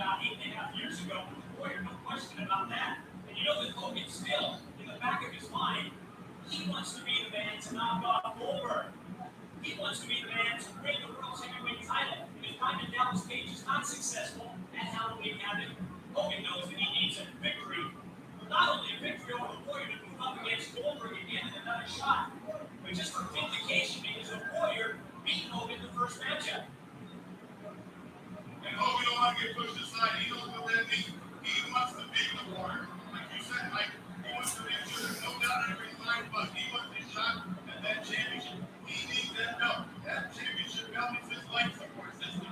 That's what keeps him going. Looks like Midway's life support system is in danger right now. Probably Prince is trying to break it in half. But he didn't. And look at this, another challenge here. The Prince picked up Midway, and now little Byron Jello Jr. And Prince are duking it out here. An old saying, Tony, you never miss when a man and his horse on a stick. They can break, nothing again. Into the ropes. To the other side. And Jello Jr. runs across Prince again. Lands him down. Well, we're here to celebrate, isn't it? And it's the mid-match romp around the ring. Very good, Mike. Mid-match romp around the ring. What do you think about that? He doesn't think much of a miss. Good savings.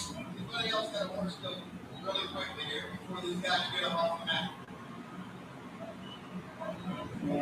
Nobody else? Okay, we go back and call the match now.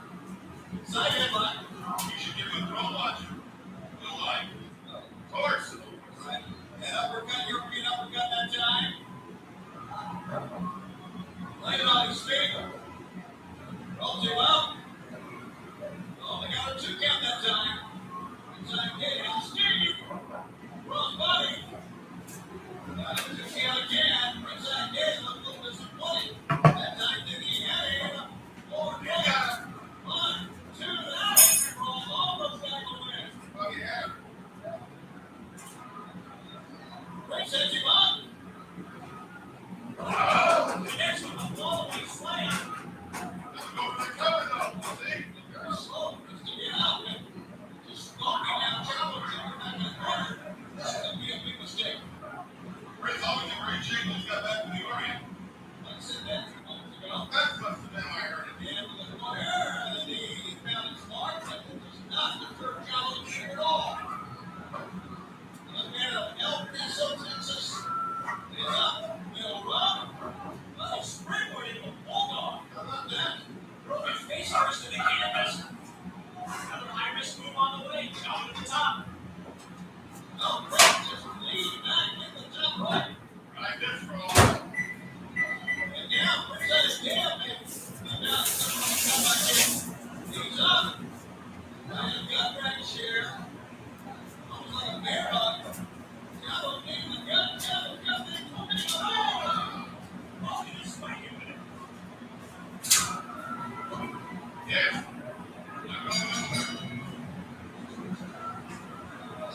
Once again, we see the movements here. It was a very effective matchup here on Thunder. This way to see on the show on Thursday night. Why not? Sure, they're good. Really love you. It's our Thunder versus St. Louis. Thank you. Well, there we see on the corner that tornado DDT by Jumbo Jr. leveling the Prince, hooks the leg, and recounts everything from there. But I know they're going to only have 19 shows a week. Thank you, Mike. It's our Thunder versus St. Louis, brought to you by Silver Scott, find the works. You got a job.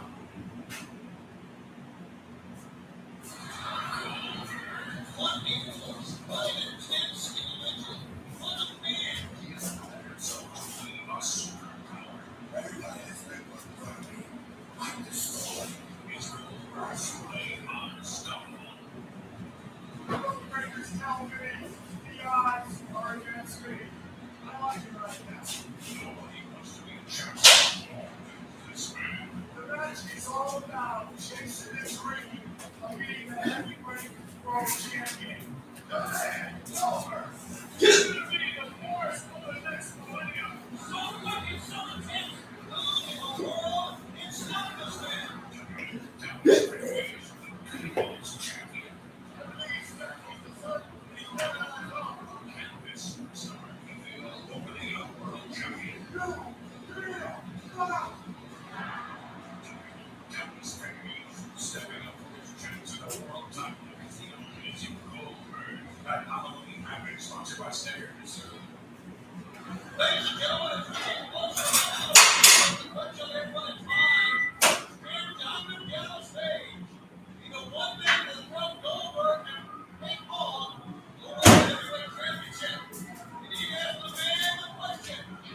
Like, look, be honest with you, T-Bone.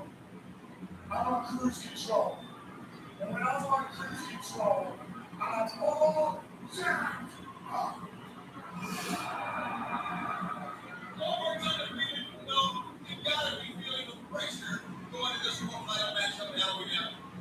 Not really. Think about it, Shane. I ain't the guy that's undefeated. 150, whatever, and all. I ain't the guy who's ready to go about what everybody wants. I ain't the phenom. I'm just a guy. And the motherfuckers, let's be honest, there ain't anybody who really thinks I can be nobody but me. You know what? That works for me. I feel like that all my life. There's a lot of minds rolling right now. You do appear to be bulletproof. You know what, son? I've been watching you. And you make mistakes. Over how we had it. You made that one mistake. I got two words for you. Diamond cutter. And I believe I can put it on. And I believe you may never see it coming. I believe over you may feel that.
Are you ready?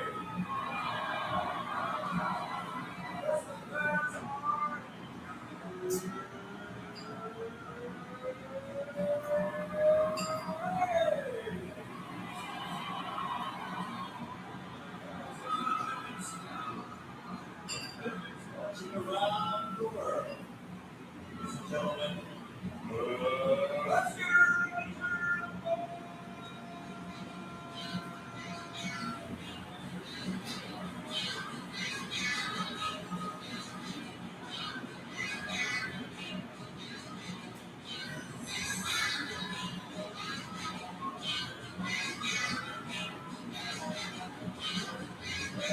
now maybe you can slowly get from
much of a stretch on it. You see the goons down to jump a horseman. You're gonna have a finishing job. Once again, Indianapolis is a horseman town. This is our company. When are you gonna have the cops stop doing your fight for you? So I guess we're trespassing. So if you want to arrest us like this, you're trespassing. Our company, we're taking it back one day at a time, one town at a time. This is all said and done. You realize, let's get the horsemen, lay in your political games. This is man to man, hand to hand, and stand warfare with the bush, with the horse, and with the last.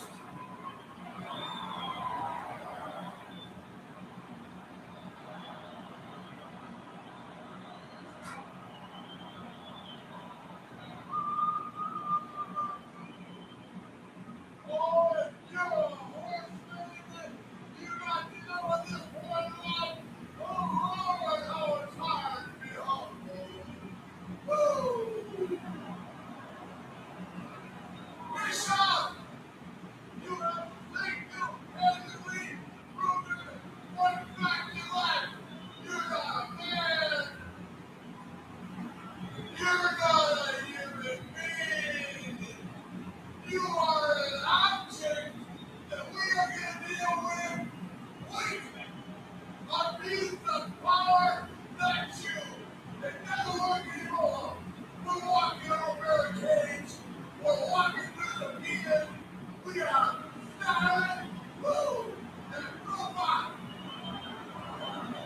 And we, whether you like it or you don't like it, will continue to be the number one most elite wrestling outfit in the world today. We will be the four. Woo! Horsemen.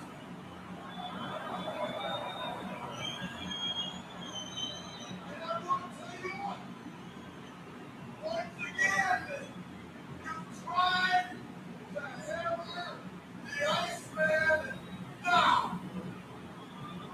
He survived because he's the man of a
Hi, Gemini. Welcome to Higher Source Tarot for your Is It in the Cards Love Tarot reading for April 2023. This is a love reading for all Gemini, Sun, Moon, Rising, and Venus.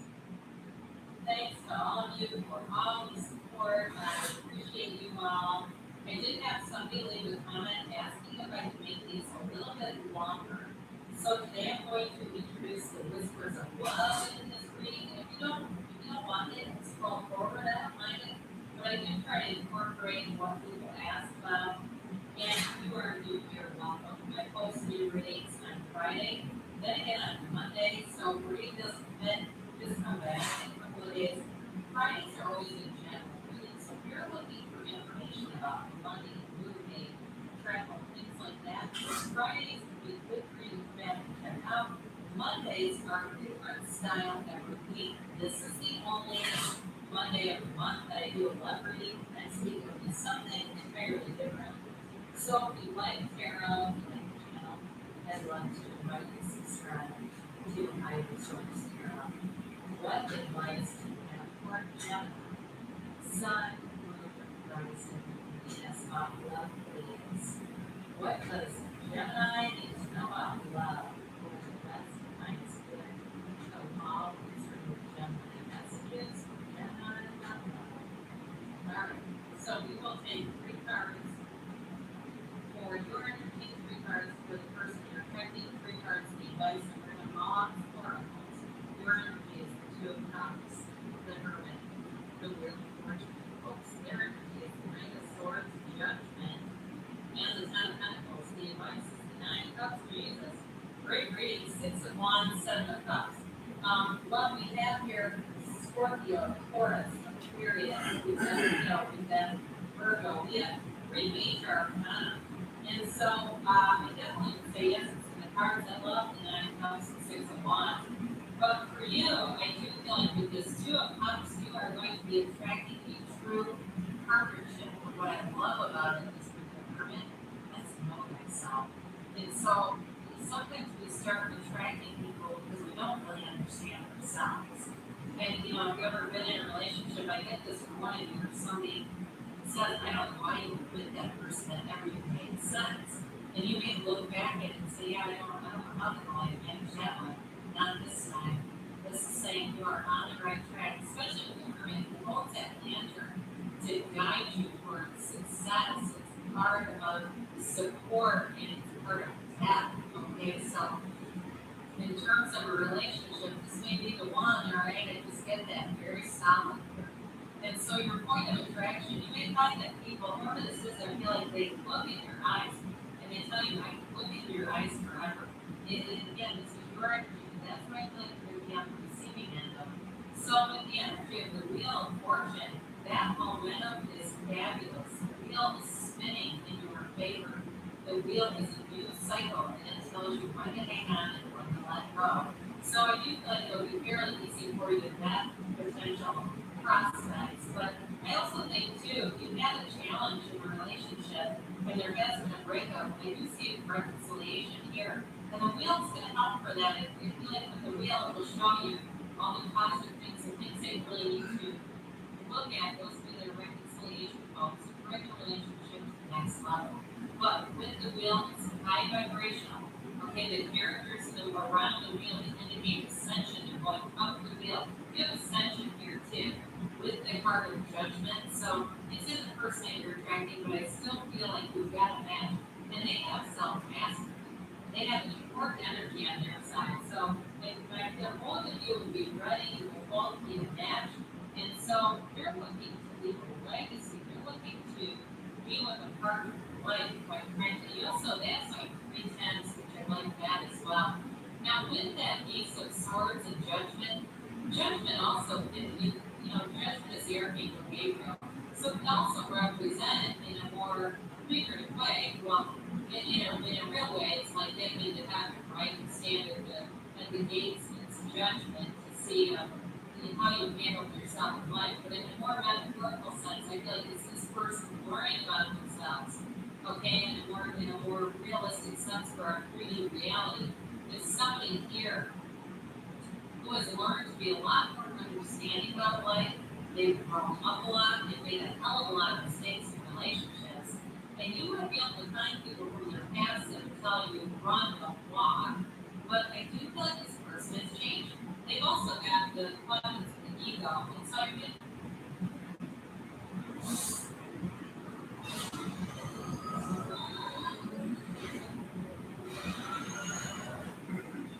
whether it's really crappy relationship they left or it's even about leaving some of themselves behind, saying, and yet, to some extent, too, I feel like maybe they were in relationships that they thought completed them in some way. That's just something terrible, isn't it?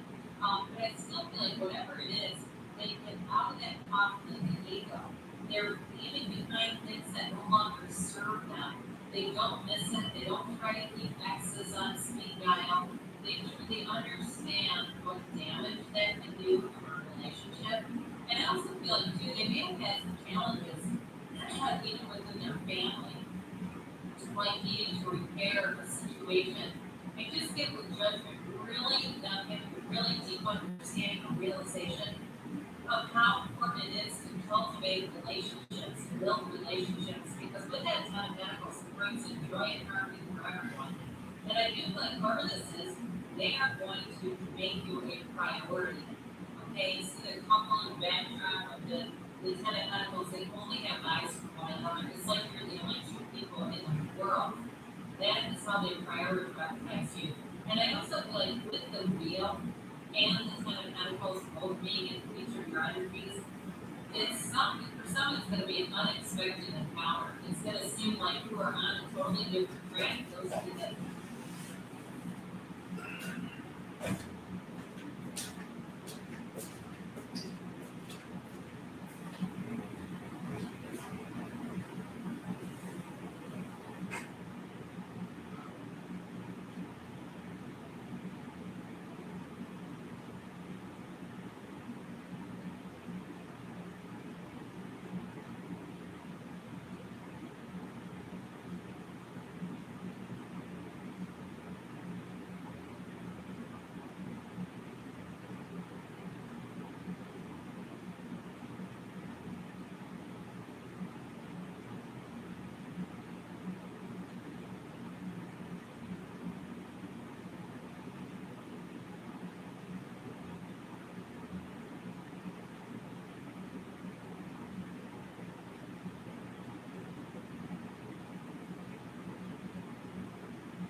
I don't even know what I'm listening to love readings. I'm not looking for it. I don't know why it's showing up here.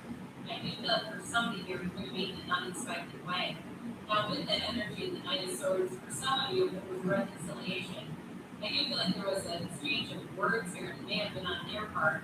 But I feel like, too, they've learned a lesson that they do realize it's damaging. And I don't see it as a continuing pattern at all. But I also feel like it'll be addressed very openly. I don't feel like it's going to be glossed over at all. It's like time to address it to say, we cannot be in a relationship with that as being, kind of no big deal situation. Whatever that Knight of Swords is, again, I feel like mostly for reconciliation people. With the new person, I feel like with that Knight, it may be more, what it feels like is more their own commitment to change. Their own commitment, like they're saying, I'm going to be honest, I'm going to be truthful, I'm going to be forthright, I'm going to be direct. that's not, I don't think they have anything to hide. And with the energy of the advice here, the 9 of Cups is wish fulfillment. So you've got the 2 lottery tickets in the tarot here. So for some, it's going to bring in exactly what you asked for with that 9 of Cups. But with the 9 of Cups too, there's a really generous energy of reciprocity there. It's like 2 people who really want to invest in the relationship. You want to do things. There's no competition between the 2 of you at all. It feels like 2 people who support each other, who love each other. You're proud of one another. So there's no reason to try to compete. It just doesn't even fit here. So with the 6 of Wands, it's one of the happiest cards possibly in the deck. It is a card of success, beauty, and a whole lot of happiness. It is a hell of a lot of happiness. Look at the 6 of Wands. Good mom, 6 of Cups. The way that it didn't mean to. Maybe there's a reason for that. That would also be nice here. But with the 6 of Wands, it's definitely telling you that abundance, an abundant love that expands is coming towards you. And it's also somebody who only has eyes for you. And so I do feel like with this, it is saying that this is actually that 9 of Cups too. Somebody who really, I feel like they see you, they get a huge smile on their face. Now, the 7 of Cups is a little interesting here because it can be about fantasizing and daydreaming. And so in some ways, it's an encouragement to say, set your intentions, allow your mind to go a little wild. And that's the advice in terms of manifesting the qualities that you want. Maybe not a specific person, but really, saying, what is it that I want in life? Letting go of the idea of a certain person. Sometimes we start blocking ourselves. And so, with this, it's hard manifesting. So it's like focus on manifesting. Know that anything can come back around.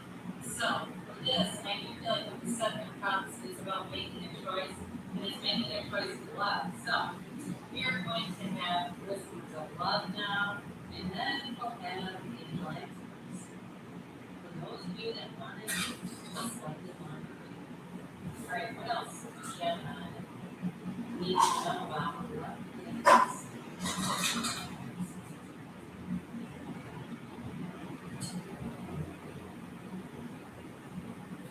You've got here new love, all right? Embrace an opportunity for love in your work prospects or for spiritual growth. So, for some of you in that permanent energy, it may not be too difficult to do that. Consider your foundation. Look at how committed you are to love. So again, it's really saying like being in that place of being committed, being open to love, and really feeling like that's exactly what you want, regardless of who it is. So not a specific person as much as just that energy of love. But like this, how else agree with you that the angel answers you got romance. Lavish the ones you love with personal attention and affection. So even if you are single, it's lavishing your 90-year-old great-grandmother. You say, Grandma, I'm taking you out to get your hair done and lunch. That sort of thing, where you're putting that energy out, it will come back to you. All right, what else? Gemini needs about these messages for Gemini about love. So Gemini about love.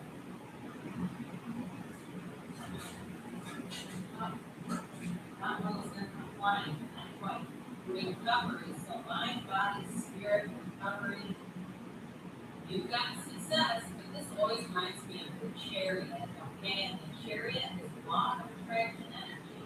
Get more information. So for some of you, with that wheel of fortune energy, again, your intuition is going to be your guide on that one.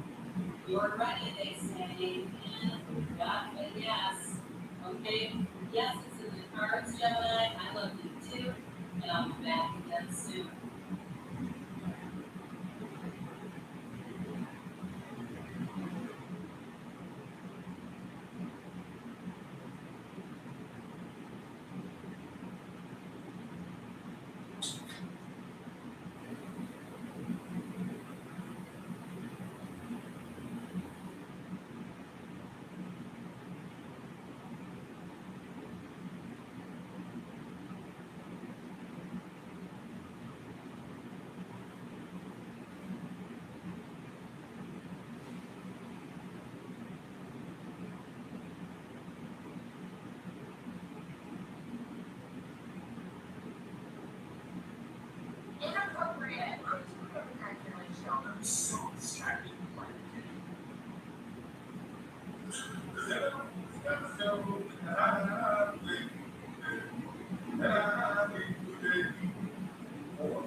All part of Gemini, baby. Okay.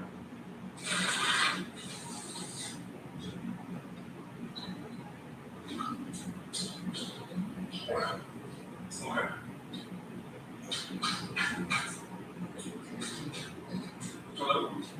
what's the good stuff coming?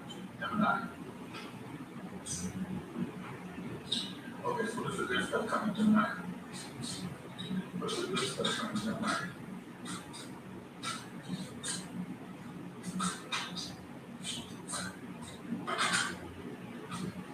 You get something about your looks, like transforming. You may start to notice like different things about your looks, whether with your weight or just like so you may start to focus more on your looks as well. All right.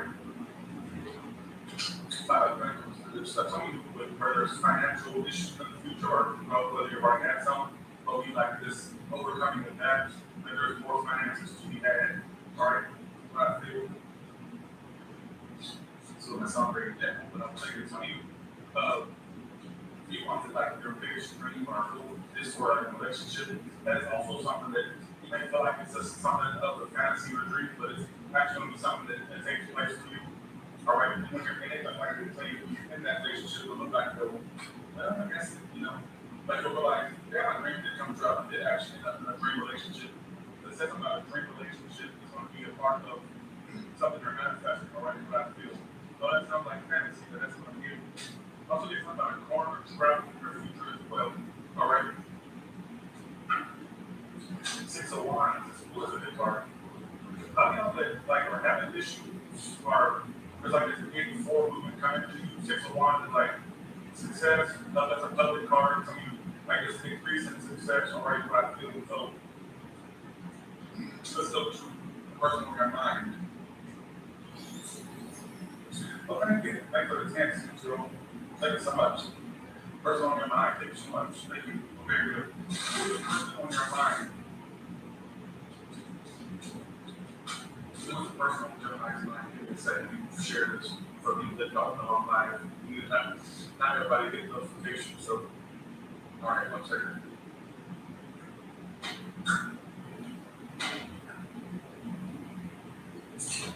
Sorry. One second.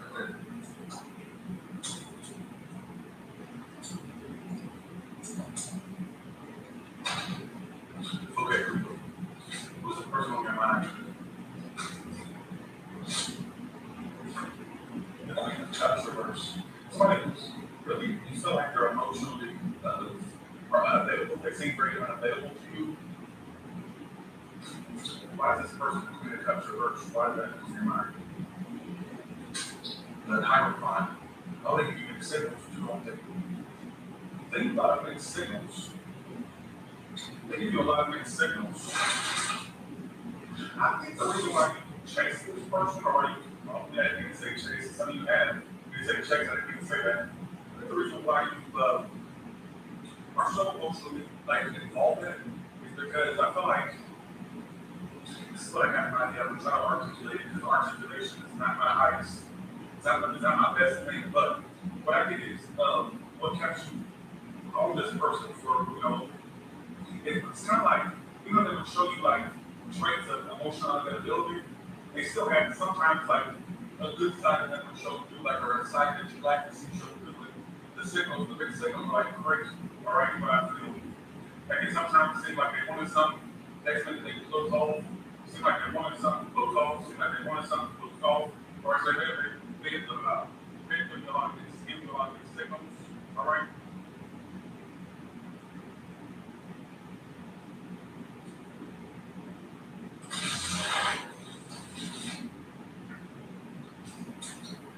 There's some people I can see that I'm really not blocking. Some of you not get to read. I'm not going to call you out, but don't be the game. This challenge, all right? Okay. What is this person's future actions working Gemini? 6 of Swords. That's strange. The Swords have the same action for their person. But I think it's them trying to act this or that. They're not that cool. So what this is, like when I fell out higher than my feet, it's kind of like you don't feel like you're playing on something with me. Like I know they do. Or they're actually don't really show that they really want this. So you may be a lot of, I think this might be a lot of signal of different people on the signal of the devil in our time. All right? All right, kind of feel out there. Look at your side now. Let's look at your side now. I feel about this person. The hangman. Again, that kind of goes back to what I was just saying. Like you may feel like, you know, the situation is staying at one level, it's not moving. All right? You may feel like stuck, but like it's not moving forward. Love is reversed. Yep, don't sugarcoat it. You're losing your footing for them. I don't think your foot is very strong as it used to be, I'll tell you that. All right? I won't tell you that much. Because I feel like some of you, you've been left to wait so long, or you feel like you've been waiting. It's like, you know, gradually you start losing interest in things that seem, you start to seem unachievable or unattainable. I think to a degree, some of you kind of are like in a natural way just losing your emotions for this situation, or in lost your emotions. Or I don't care how that can turn out with love. All right? So I feel like for some of you, it's like, I feel like you just, I don't think that you're really all in there anymore emotionally and things. All right? So let's see. 4 comes reversed, and the page of coins. Some of you don't want to, but I keep getting there. So some of you, you know what? I think brokers who stuck in there are really kind of emotionally waiting on this. Literally, waiting our emotions. We're just sitting there, your emotions are still attached to the situation. I think the one that keeps really stuck with you. Sometimes you don't feel like, you know how sometimes, really this is not terrible talking, this is kind of you talking. You know, sometimes when you're investing in something, you go, well, this has to work, this nothing else will. I don't see anything better than this. That type of energy. So it's almost like, one of these kind of stuck with her, at least, or whatever the case may be. It's not like, it's like nothing much has been, I don't know, I was like, you see, I gotta be with you. It's almost like you don't see your love life getting better, so you pretty much stuck with basics or stuck with the second best. All right, I feel like you don't feel. I don't think it makes sense if I can't articulate stuff. I'm more articulate things. Right, I'm talking about it. What now? I'm used to. When a wand reverse could be a fire sign, water sign here too.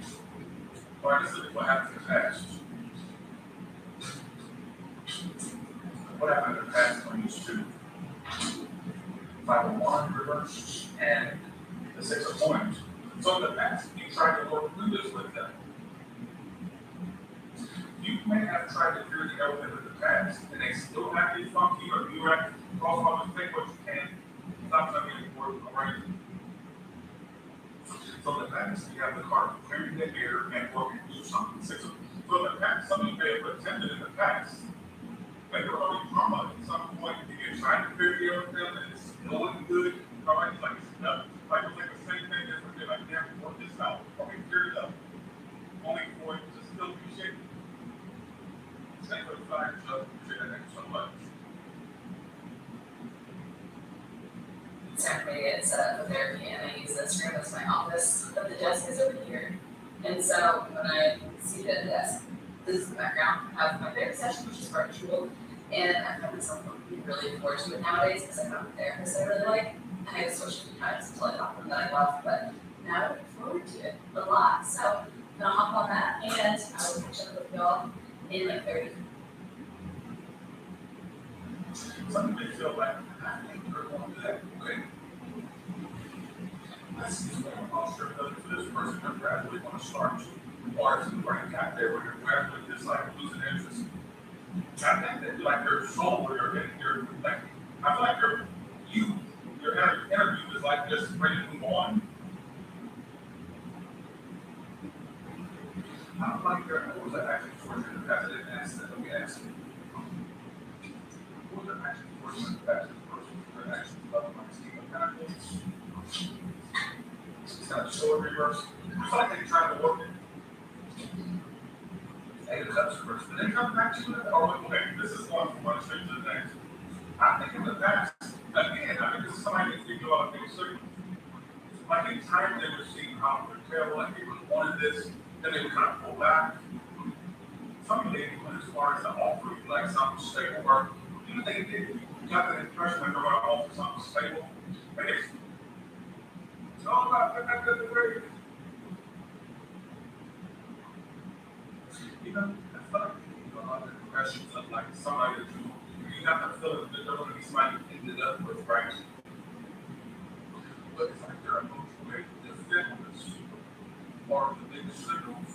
Like you would see a glimmer of hope every now and then, but mostly a lot of mixed signals. But every now and then something will see through to kind of give you a little hope, like, oh, this is something, maybe I'm just overreacting. But it's never fucking plateau. You catch my drift. Now I'm saying it's gonna get over this. We're not stressed about it, but I still feel like when I keep your feelings to that person, to be honest. Does that make sense with you? I don't feel like I'm gonna keep your feelings to that person. I think your feelings are naturally or correctly want to stop feeling for that person, all right? So, here's the shit.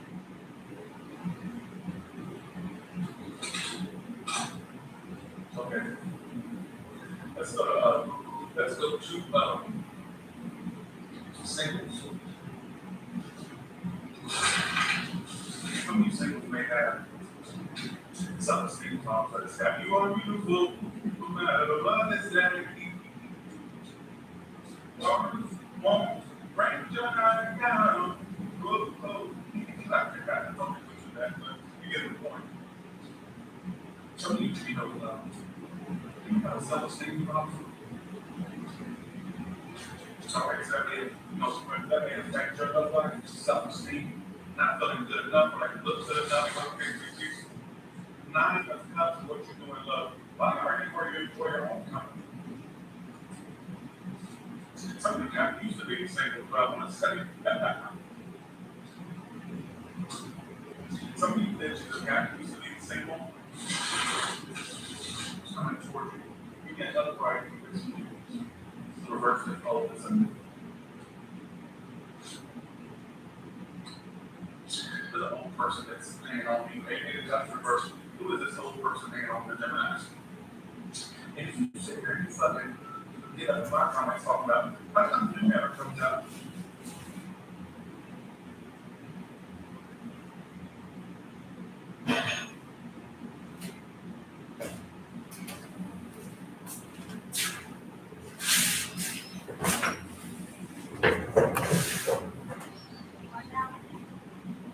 Hi, this is Dylan.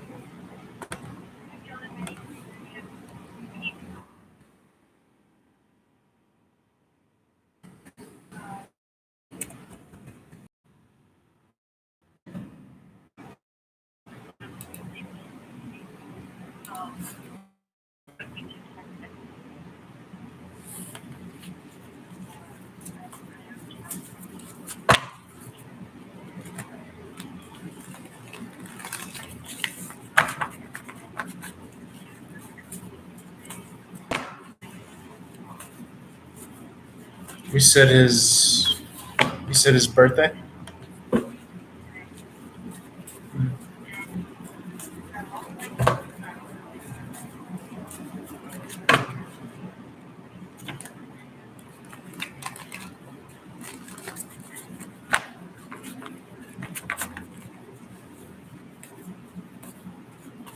Um, and you've tried texting him and all that stuff? Yeah, but you also said that you're calling from a phone, so that could mean that you're using someone else.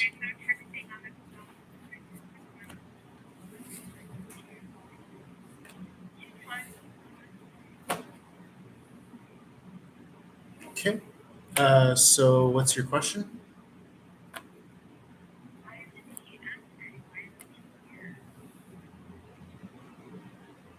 Okay. Let's see.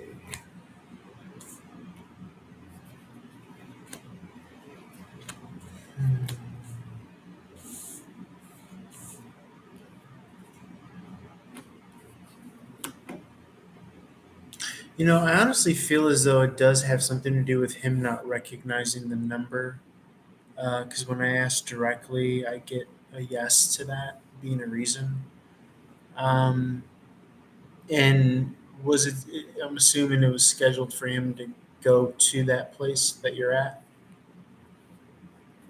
and you've tried to coordinate with the front desk to make sure that he hasn't tried to reach out to you.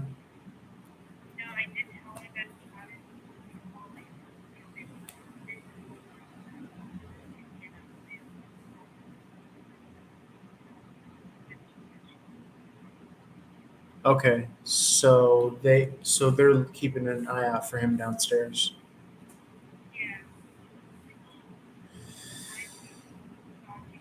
Hmm. So yeah, let's see what comes out for that. Hmm. I am seeing a lot of people involved here. So I'm wondering if he didn't just at the last second change plans and end up spending time with friends here, because I do see a lot of people here. Um, and so, although I'm not really seeing the energies of like betrayal or anything like that, I feel as though he may have gotten caught up. And do you know if he had any plans prior to meeting you, like coming off of something?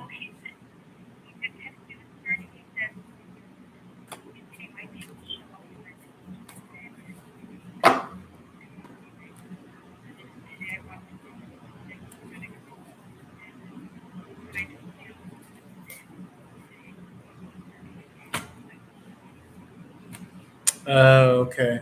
Yeah, and it is his birthday. Well, it's going to be his birthday. So, yeah, I'm thinking that he may have done something after work. Maybe you've gone out with friends or went out or something like that, because that's what I'm kind of seeing here.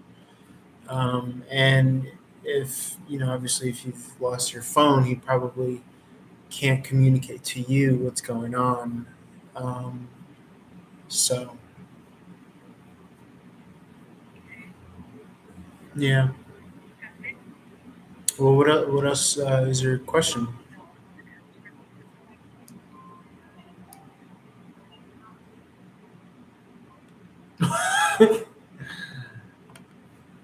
Well, what else is your question? Hmm.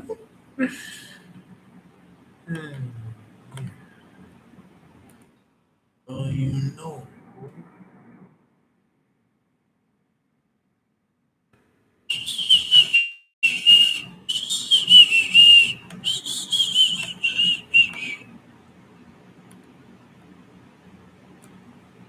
Well, what else is your Well, what else is your question, brother?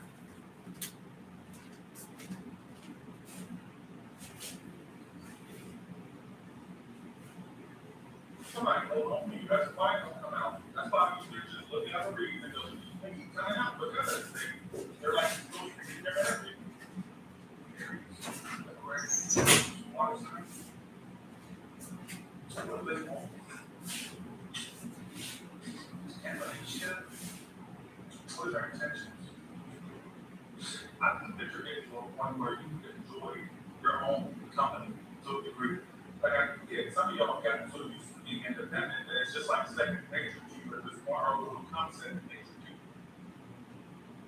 What is this person's intentions? I was thinking career is kind of like this. It's like it was time. What would be the energy of the person? How they know the new person's around? They're single. Single. Can you believe that? You attract somebody that's single? I think I have a better chance of finding Facebook before somebody finds somebody single. Bitch, look outside that motherfucking window and tell me if it's got big mind outside. It really said, I don't know your new person, the new person is because they're single. That's how you get it. Lord, okay. It's like a good connection. One of this new person, maybe this season, so we're now in spring. Is it spring? Summer? Fall? Winter?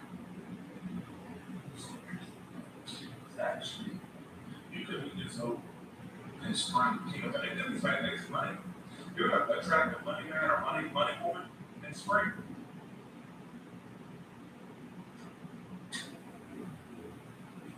We won't be starting in spring.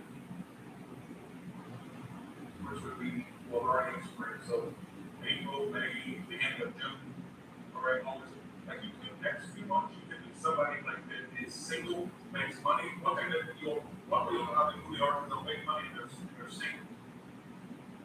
So it could be something there, for you to look out for an earth sign, go out in spring, you got boy, spring, hang around it, but it's garden spring. Spring is gonna bring you in this money man or money woman that is single, all right, so look out for that. Right when I said that we can spring, could be in spring. All right, let's go to general. There we go.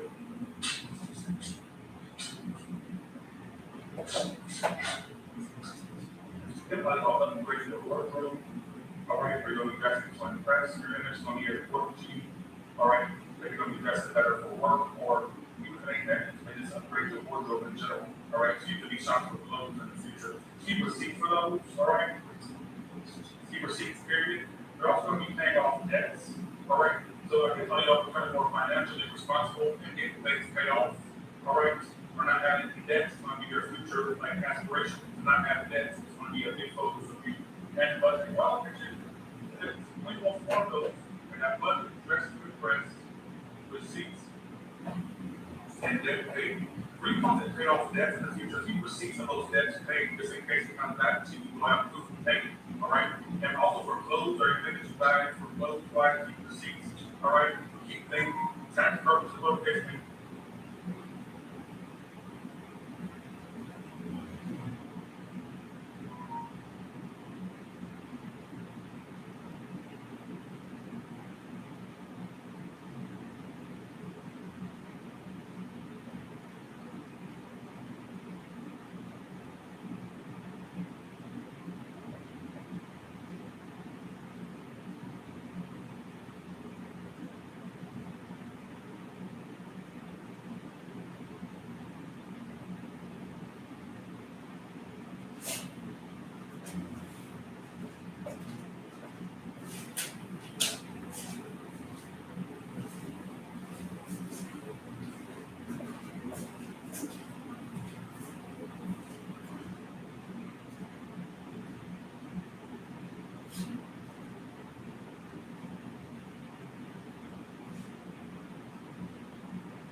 Hi, this is Dylan.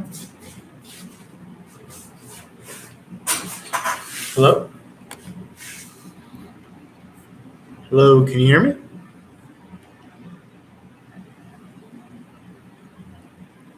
Hello, can you hear me?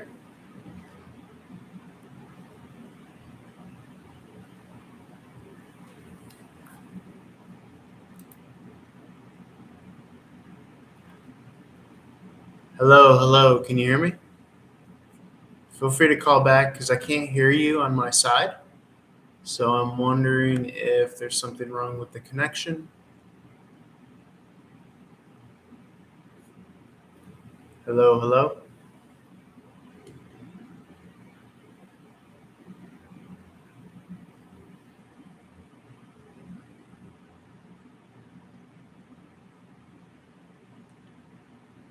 Hello, can you hear me?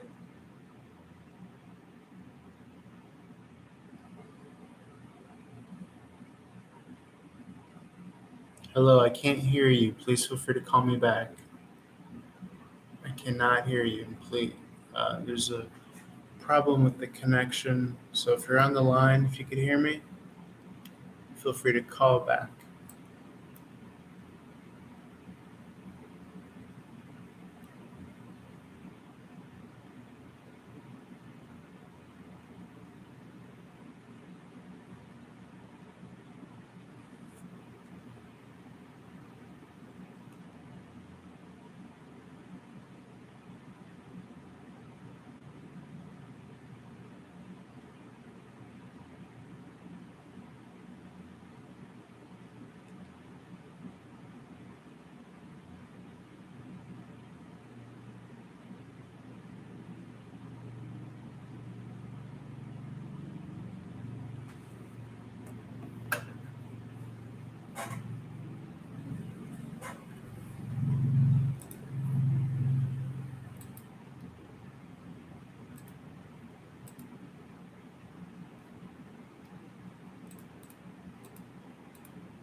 The caller has concluded their call.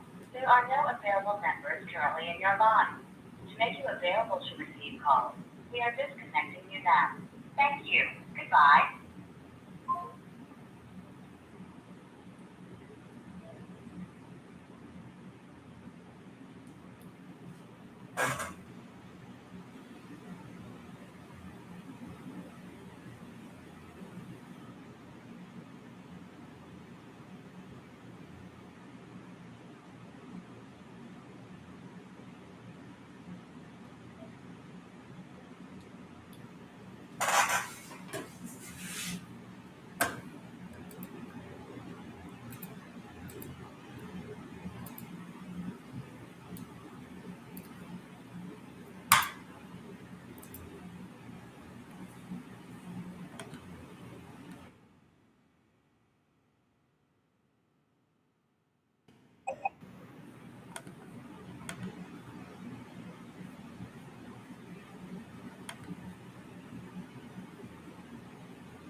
Hi, this is Dylan. One second. I can't hear you. Can you speak up a little bit? I'm just raising up my volume. Hello, how's it going? I can hear you a little better. Yes, thank you. Good. How about you? Okay, what can I help you with?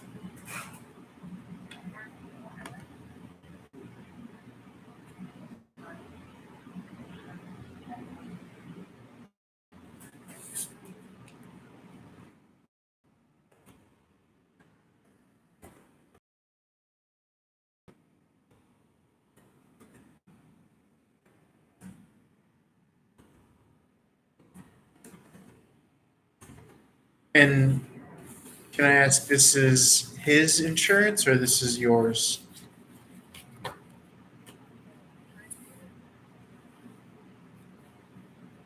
Established for both? Okay. All right. So, what's your question?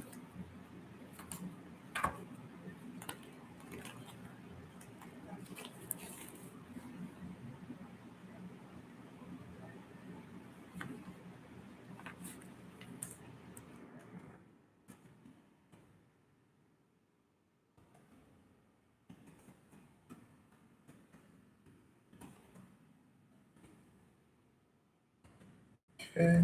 Let me take a look. 1 second.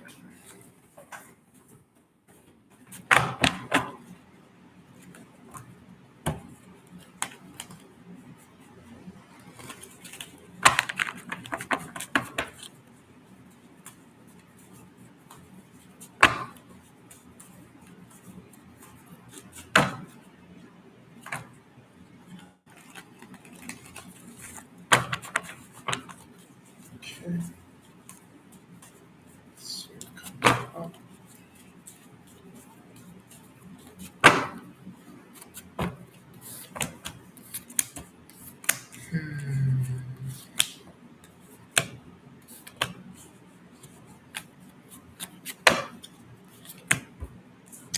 yes, I believe it is. I see it being approved. Yes. Yes. Um,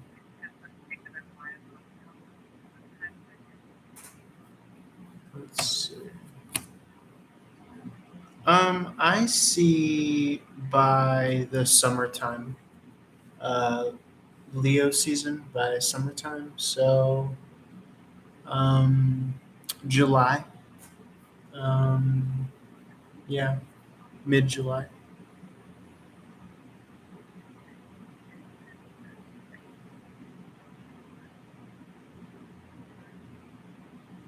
Okay.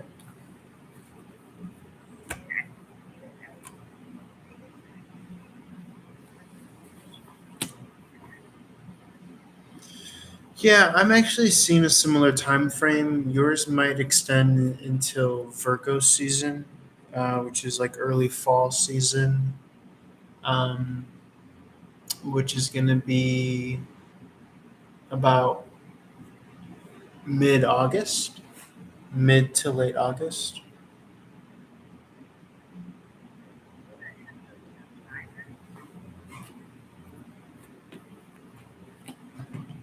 I'm seeing no.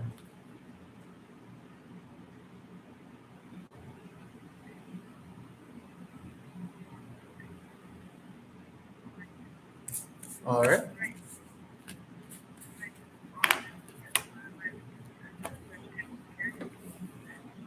Okay, thank you.